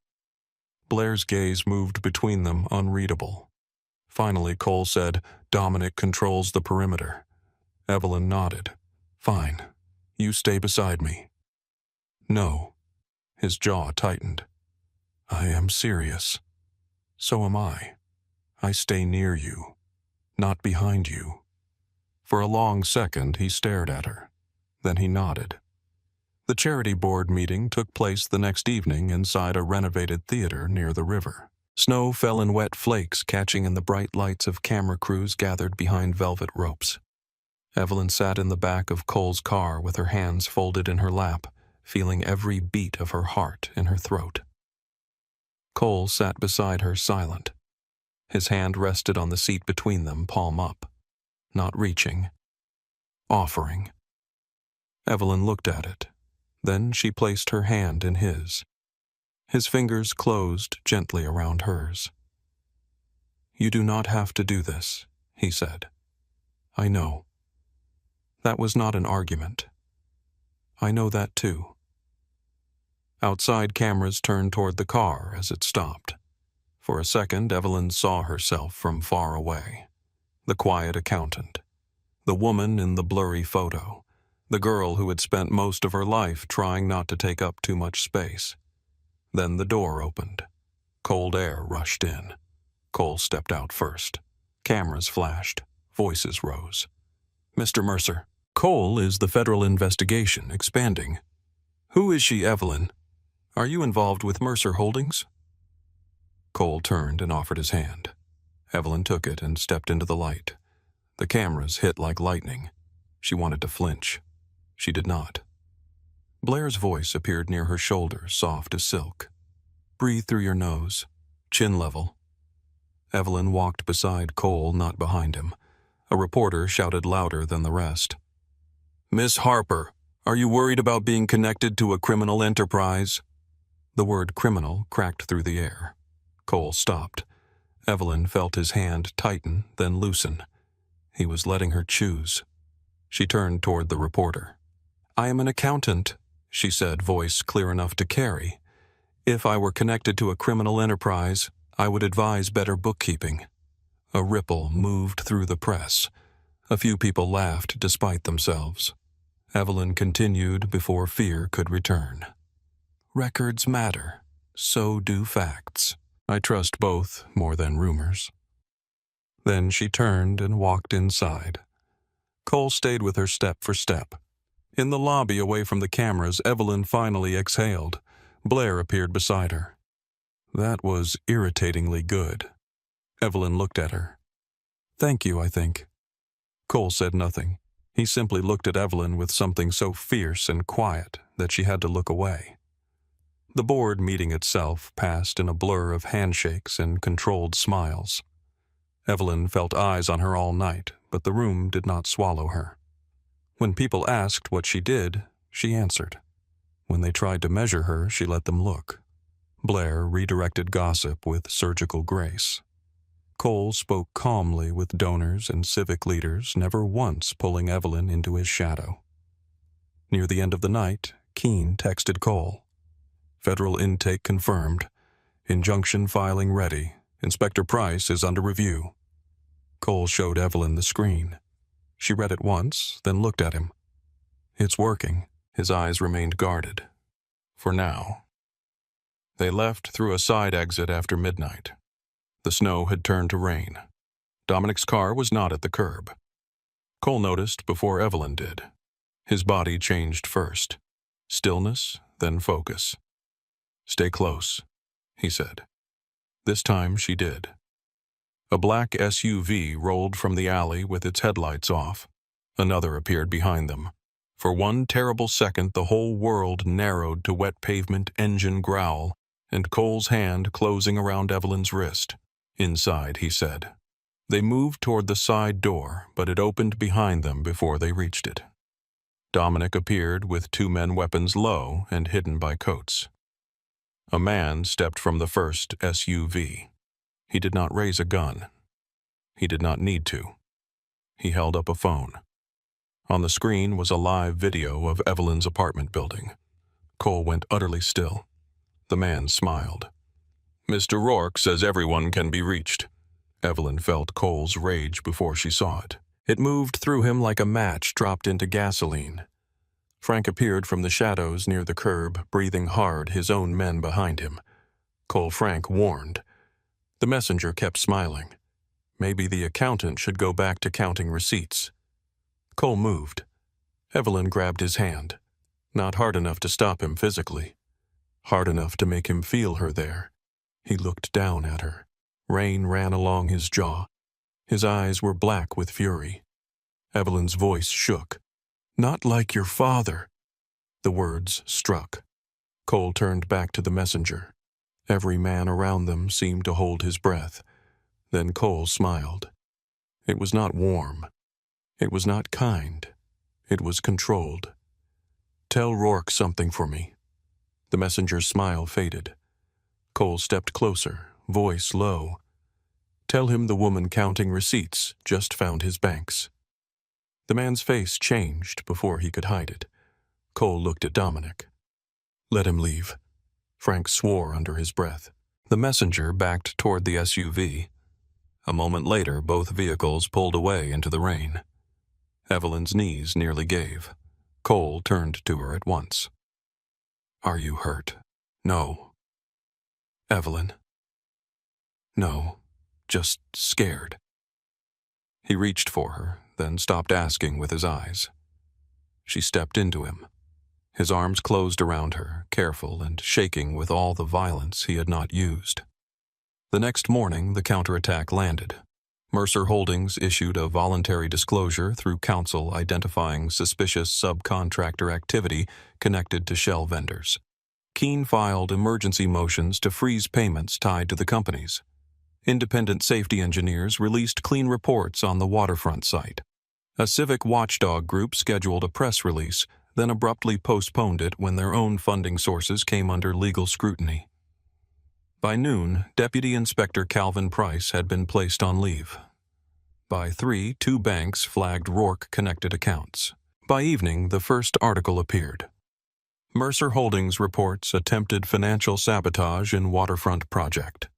Not perfect, not clean, but not Rourke's story. Evelyn sat in Cole's conference room watching the headline refresh on a laptop screen. She should have felt victorious. Instead, she felt hollowed out.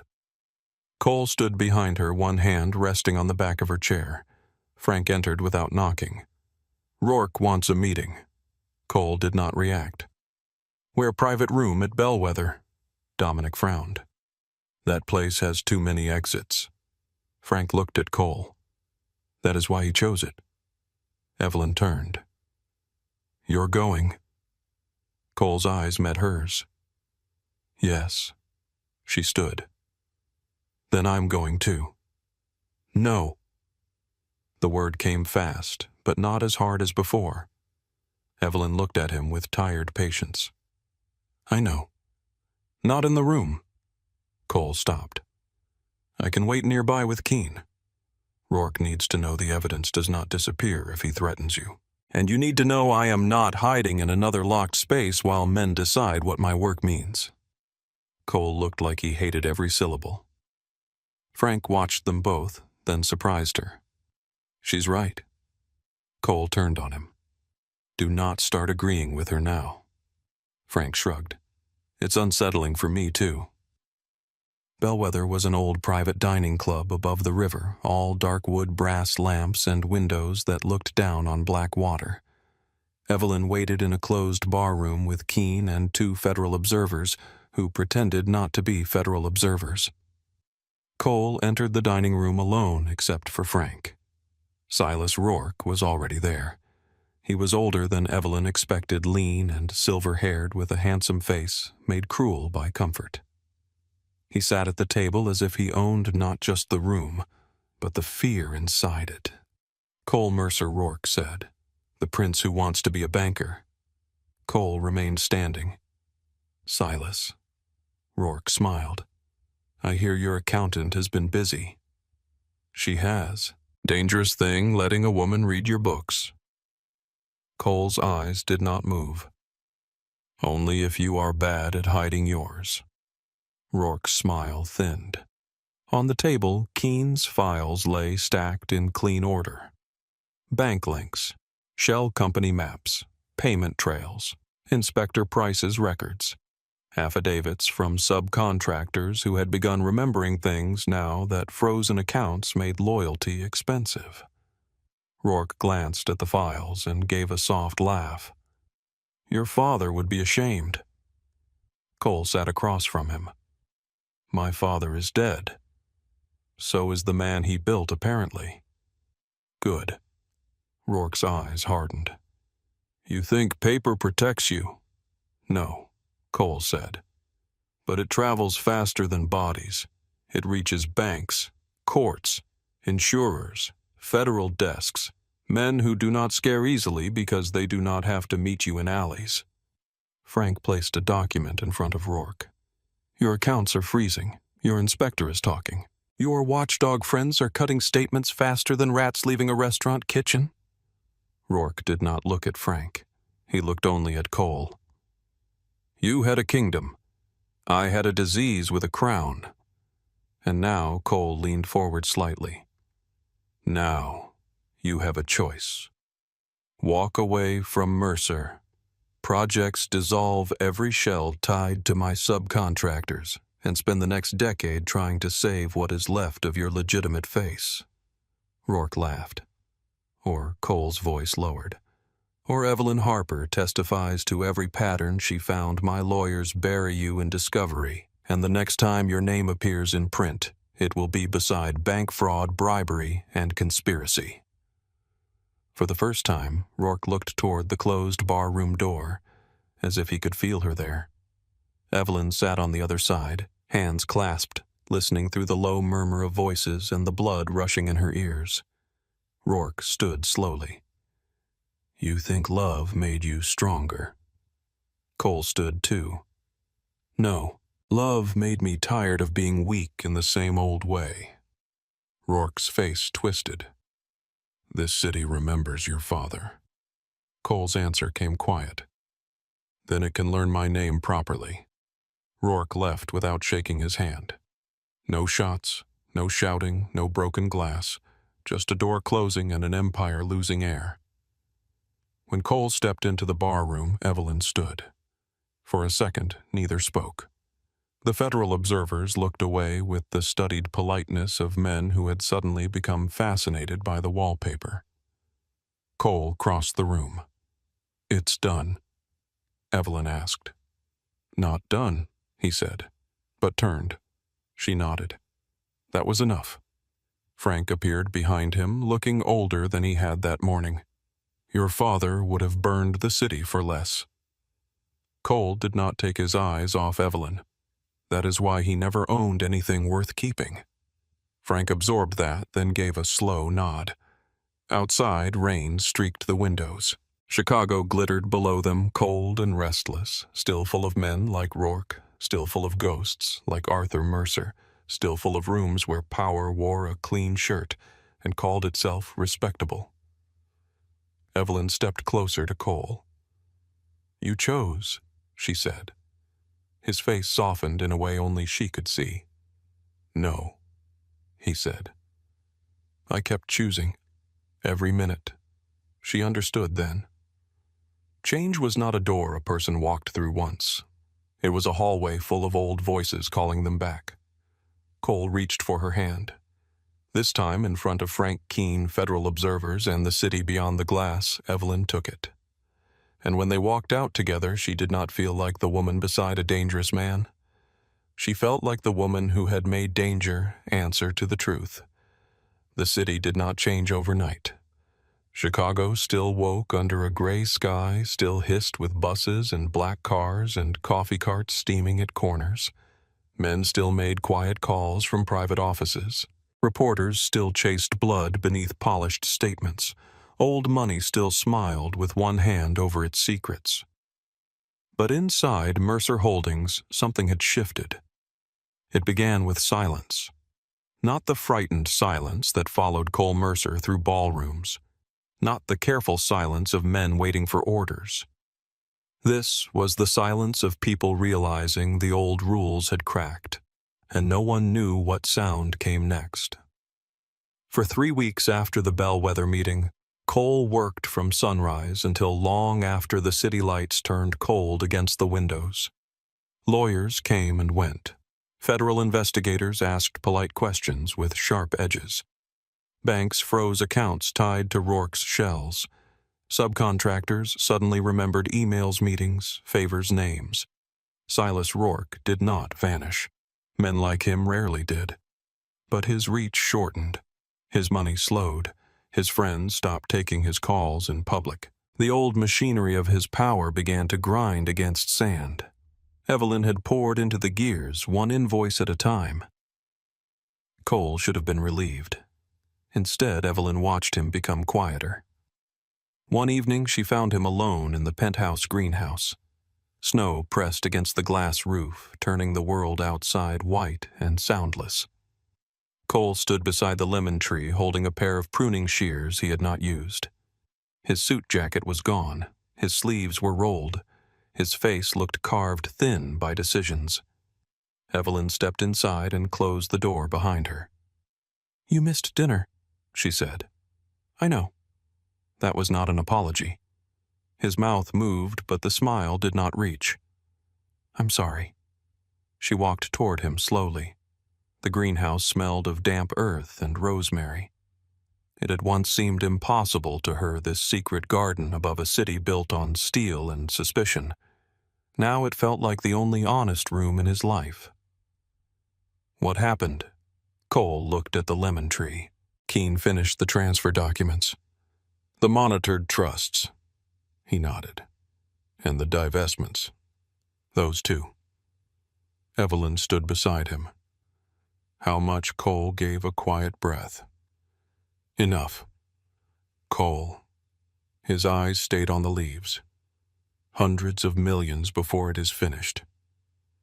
The number hung in the warm air, enormous and unreal. Evelyn did not gasp.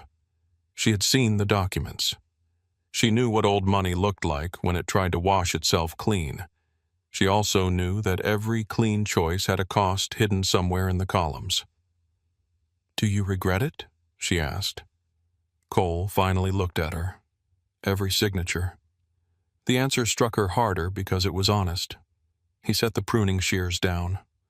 Some of those companies were rotten from the beginning. Some were not. Some fed families, paid pensions, built things this city needed. My father mixed poison into good soil, and now I have to burn fields just to be sure nothing grows crooked. Evelyn reached for a leaf and rubbed it gently between her fingers. Regret does not mean you chose wrong. No, he said. It means I understand what it costs. His voice was controlled, but Evelyn had learned the places where control thinned. She heard grief under it. Not grief for the money. Grief for the idea that he could cut away the past cleanly and leave no wound. She turned to him. You are allowed to mourn the life you are leaving, even if it was hurting you. Cole stared at her for a long moment. My father would have called that weakness. Your father is not in this room. Something moved through him, then painful and quiet. No, he said. He is not. The next morning, Cole signed the first round of transfers. Evelyn sat across the conference table, not beside him, not behind him. Across from him. Keene read each clause. Frank stood near the windows with his arms crossed, face unreadable. One document cut off the last freight routes tied to old Mercer muscle. Another placed risky construction assets under independent audit. Another dissolved 3 shell companies Arthur Mercer had buried beneath legitimate holdings so deep that even Cole had not understood their full purpose until Evelyn mapped them. Cole signed each page with the same steady hand. Only once did he pause. It was at a document tied to a waterfront property his mother had loved. Arthur had used it for meetings. Bad meetings. The kind nobody put in calendars. Cole stared at the address. Frank spoke from the window. She used to sit on the east balcony. Cole did not look up. I remember. Frank's voice roughened. She liked the gulls. She said they sounded like angry old women. Frank almost smiled. Then Cole signed. The pen moved across the page, and something old ended without ceremony. Afterward, Frank stayed behind. Evelyn gathered her papers slowly, pretending not to notice the 2 men standing in the wreckage of a kingdom only they fully remembered. Frank looked at Cole. You know some of the old guard will leave. They already have. Some will talk. Let them. Some will want blood for what you are giving away. Cole slipped the pen into his jacket pocket. They can stand in line behind the ghosts. Frank studied him for a long time. You really mean to live clean? Cole looked toward the greenhouse door. I mean to live awake. Frank nodded once. It was not approval exactly. It was surrender and maybe something close to pride. Evelyn expected life to become easier after that. It did not. Her name remained in articles for weeks. Some painted her as brave, some called her naive. A few made her sound like a schemer who had turned a powerful man against his own empire. She stopped reading them after a columnist referred to her as Cole Mercer's quiet little conscience. She threw her phone onto the couch so hard Milo leapt 3 feet into the air. Sorry, she told him. Milo glared from beneath the coffee table. Baines and Holt offered to reinstate her full access once the public narrative shifted. Graham Voss called it a misunderstanding. Evelyn sat across from him in his glass office, listening to him talk in polished circles. "We value your work tremendously," Graham said. "That is interesting." He smiled weakly. "We were in a complicated position. I was in a complicated position. You were in an office." His smile disappeared. "We would like you back on the Kessler account." Evelyn looked through the glass wall at the rows of desks outside. For years, she had wanted to be seen in that room, wanted someone to notice the late nights, the clean reports, the errors caught before they became disasters. Now they noticed. Only now she could see the cost of begging for recognition from people who offered respect only when embarrassment required it. "No," she said. Graham blinked. "No, I am resigning." He leaned back. "Evelyn, I would advise you not to make an emotional decision." She laughed once, softly. "Graham, I have never made an emotional decision in this office." That was the problem. She left the building with one box. It contained 2 mugs, a framed photo of Milo, a cardigan, 3 notebooks, and a stapler Tessa insisted she take, because in her words, it had survived too much to stay behind. On the sidewalk, Tessa hugged her hard.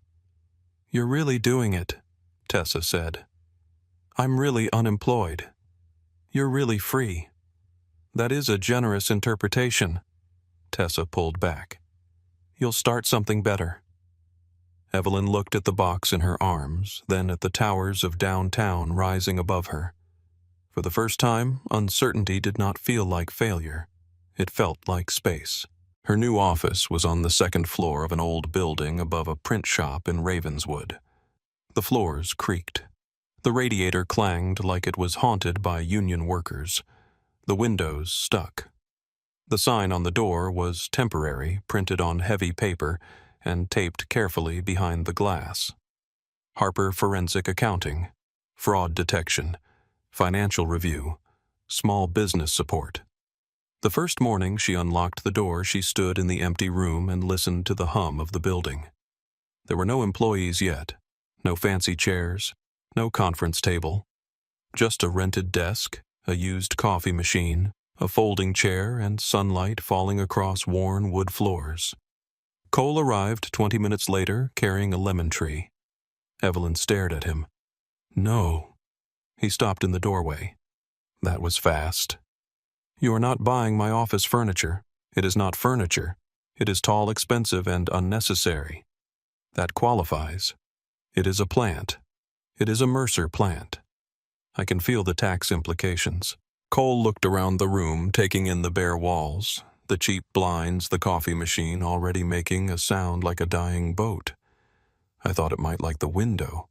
Evelyn tried to hold her ground. Failed around the edges. "You brought me a tree." "Yes." "From your greenhouse." "Yes." "Why?" He set it carefully near the window where the morning light touched its leaves. "Because things should grow here." That silenced her. She looked away, blinking once. "You're getting dangerously sincere. I have been warned." She walked over and adjusted the pot by 1 inch because feelings were easier to manage through alignment. "Fine," she said. "It can stay." Cole smiled. "Generous. But I am not naming it after you. I would not ask. I'm naming it Meatloaf." His smile deepened. "That seems fair." The office grew slowly. A bakery owner came first, convinced her bookkeeper was stealing. Evelyn found the theft in 3 days, hidden inside refund adjustments. Then a neighborhood nonprofit came with missing grant funds. Then a family hardware store whose numbers did not match its inventory. Each case was smaller than the Rourke network, but none felt small to the people sitting across from her with worry in their hands. Evelyn liked that. She liked helping people understand the thing that had scared them. She liked turning panic into paper, into patterns, and patterns into choices. Cole visited rarely and never without asking. That mattered more than flowers. Sometimes he came after hours with takeout and sat on the floor while Evelyn worked at her desk. He read reports from his own companies while she traced missing funds for clients who paid in installments and gratitude. They did not always talk. They did not need to. One night, Evelyn looked up and caught him watching her. What Cole closed the folder in his lap. "You look different here. Worse. Because this lighting is rude." "No, yours." She understood what he meant. The room was hers. The work was hers. The risk was hers. The life opening in front of her had her own name on the door. She smiled faintly. "I am still scared most of the time." "I know, but not smaller." "No," he said, "not smaller." Months passed. Rourke's organization continued to fracture under investigations and lawsuits. Cole's legitimate companies survived, though leaner, and watched more closely. He made enemies by refusing old favors. He lost allies who preferred him dangerous. He gained others who trusted the version of power that could stand in daylight. Frank remained. He complained often. He called Cole's legal team bloodless vampires with briefcases. He called Evelyn terrifying in sensible shoes. He once brought her coffee and pretended it had been left in his car by mistake. Evelyn accepted it without comment. Ruth took longer to settle. She visited Evelyn's new office on a Thursday afternoon wearing a tan coat and carrying a casserole, as if business ownership could be supported by baked pasta. The moment she saw the sign on the door, her eyes filled. "Oh, Evie. Mom don't cry in the hallway. The print shop guy already thinks I'm dramatic." Ruth touched the letters on the glass. "Your father would have been proud." Evelyn's throat tightened. Her father had died when she was 19, quietly and too early, leaving behind insurance forms Ruth could not understand, and hospital bills Evelyn had learned to organize before she learned how to grieve. "I hope so," Evelyn said. Ruth turned to her. "I was hard on you." Evelyn leaned against the doorframe. "You were scared for me. I was also wrong sometimes." That was the closest Ruth had ever come to opening a locked door between them. Evelyn let the silence honor it. Then Ruth glanced at the lemon tree by the window. "Is that from Cole?" "Yes." "It's nice. Do not sound that surprised." Ruth gave her a look. "I am trying." Evelyn smiled. "I know. Madison changed too, though she pretended not to. Her engagement ended in spring, quietly but decisively. She called Evelyn from a hotel room in Nashville, voice hoarse, saying she had taken off the ring and eaten room service fries in bed like a fugitive. "I don't know who I am without everyone approving," Madison admitted. Evelyn sat on her office floor beside Meatloaf the lemon tree and listened. "You can start with hungry," Evelyn said. Madison laughed through tears. "That is very profound. It's very practical. Order dessert, too." By summer, Madison came to work part-time for Evelyn, handling client intake and social media with terrifying competence. She made the office look better in 2 weeks than Evelyn had managed in 4 months. "I hate how useful you are," Evelyn told her. "I know," Madison said. "It's my burden." The proposal came in early fall. Cole did not choose a yacht, a rooftop, or a room full of people waiting to clap. He knew her better than that. He brought her back to the Belmont mansion on a quiet Monday evening after the property had closed to guests. The engagement that had begun the whole story was long over.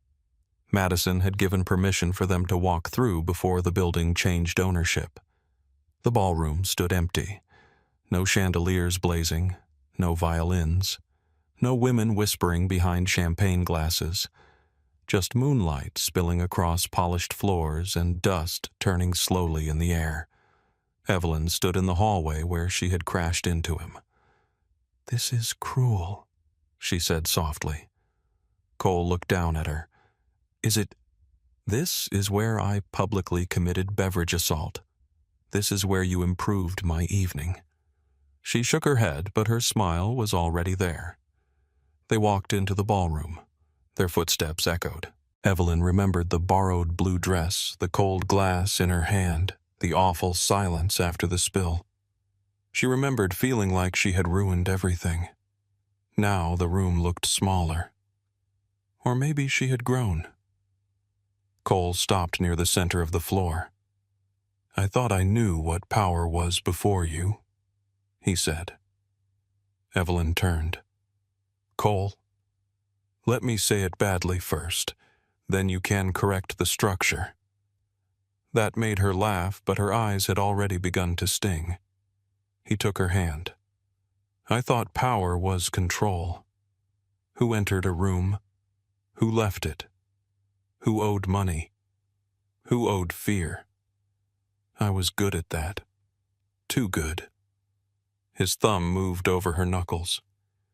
"Then you spilled champagne on me and apologized like my suit mattered more than my name. You looked at me like I was a man before you knew I was a warning." Evelyn's breath caught. Cole lowered himself to one knee. The ring he held was simple, elegant. Not a weapon of wealth, a promise small enough to wear every day.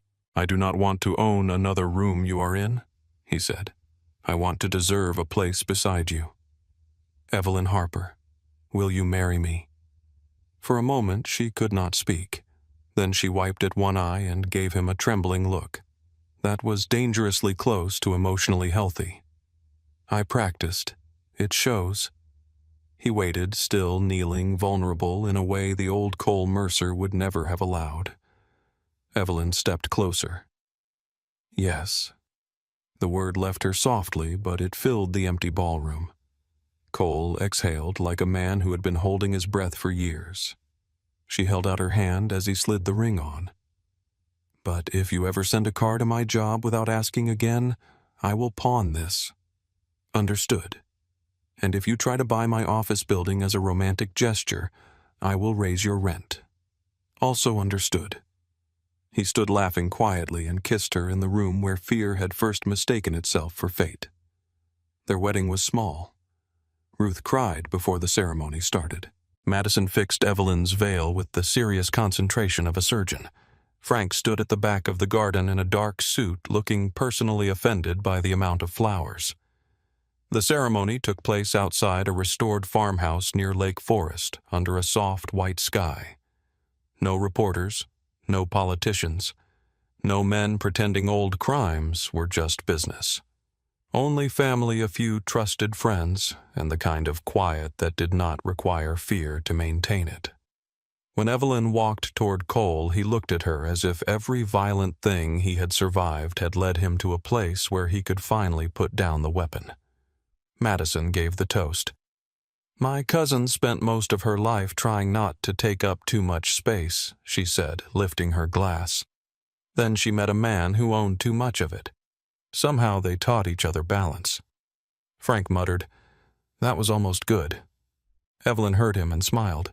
Later, after the music softened and the guests drifted into clusters beneath string lights, Cole found Evelyn near the greenhouse behind the farmhouse. It was smaller than the one in his penthouse, built of old glass and cedar warm with herbs and young tomato plants. "You disappeared," he said. "I am allowed. It is my wedding." "Our wedding. I am considering the accounting." He came to stand beside her. Beyond the glass, the fields rolled dark under the evening sky. Chicago was still visible only as a distant glow far enough to feel like another life and close enough to remember. "Do you miss it?" Evelyn asked. "The city. The empire." Cole looked out across the quiet land. "Sometimes." She appreciated that he did not lie. What part? Knowing every answer before anyone asked. Being obeyed quickly. Never wondering if I was safe because everyone else was busy being afraid. Evelyn slid her hand into his. "And now," he looked at their joined hands, "now I wonder. But I sleep." Years moved gently after that, though not perfectly. Cole built legal agriculture programs and invested in urban food projects that hired people from neighborhoods his father had once exploited. Evelyn expanded Harper Forensic Accounting into a respected firm with 12 employees, none of whom were allowed to use the phrase reputational complication unless they wanted her to stare at them until they apologized. They fought sometimes, about security, about overwork, about Cole's instinct to solve and Evelyn's instinct to endure. But their fights no longer became cages. They became doors difficult ones opened with effort. When their daughter was born, they named her June, not after anyone powerful, not after a family legacy. Just June because she arrived early in the morning with the sun coming through the hospital blinds and Cole crying so openly that Ruth had to hand him tissues twice. Years later, on a bright spring afternoon, Evelyn stood in the farmhouse greenhouse while June ran between rows of tomato plants in yellow rain boots. Cole knelt in the soil, trying to teach her how to water seedlings. "Not too much," he said. June tipped the little can too far, flooding one pot. Cole stared at the drowning basil. Evelyn covered her smile. June looked up at him with serious eyes. "Did I kill it?" Cole considered the plant. "It may be negotiating with death. Mommy can fix numbers. Can she fix plants?" "Mommy can fix most things," Cole said. Evelyn leaned against the doorframe. "That is dangerously inaccurate." June ran to her and wrapped both arms around her leg. "Mommy, did you really throw champagne at Daddy?" Evelyn looked over June's head at Cole. "Accidentally." Cole stood brushing soil from his hands. "Historically." "Was he mad?" June asked. Evelyn touched her daughter's hair. "No. He was confused." Cole walked toward them, terrified. Evelyn laughed. "You were not terrified." Cole looked at her with the same dark eyes that had once stopped a ballroom, only now they held sunlight soil and years of choosing differently. "I was," he said. "I just did not understand why yet." June lost interest and ran back to the seedlings. Cole came to stand beside Evelyn. For a while, they watched their daughter water the plants with more enthusiasm than precision. Outside the greenhouse, wind moved through the trees. Somewhere far away, the city went on being hungry, glittering, dangerous, alive. But here, the air smelled of basil and tomato leaves. Here, Cole Mercer had dirt on his shirt and a flower sticker on his wrist because June had put it there and declared him fancy. Here, Evelyn no longer had to shrink to be safe. Cole glanced at her. "What nothing? That has never meant nothing. Has never—" She looked at the lemon tree in the corner, older now, stronger, its branches full of green fruit not yet ready to ripen. "I was checking the math." And Evelyn slipped her hand into his. "Somehow she said it balances." Cole squeezed her hand. June turned around, holding up the watering can like a trophy. "Daddy, come help. The plants are thirsty." Cole looked at Evelyn one last time before going to their daughter. The man who had once inherited fear now knelt in warm soil and taught a child how to keep fragile things alive. Evelyn watched them through the golden afternoon light, and the old story finally released her. She had not disappeared into his world. He had walked out of it with her.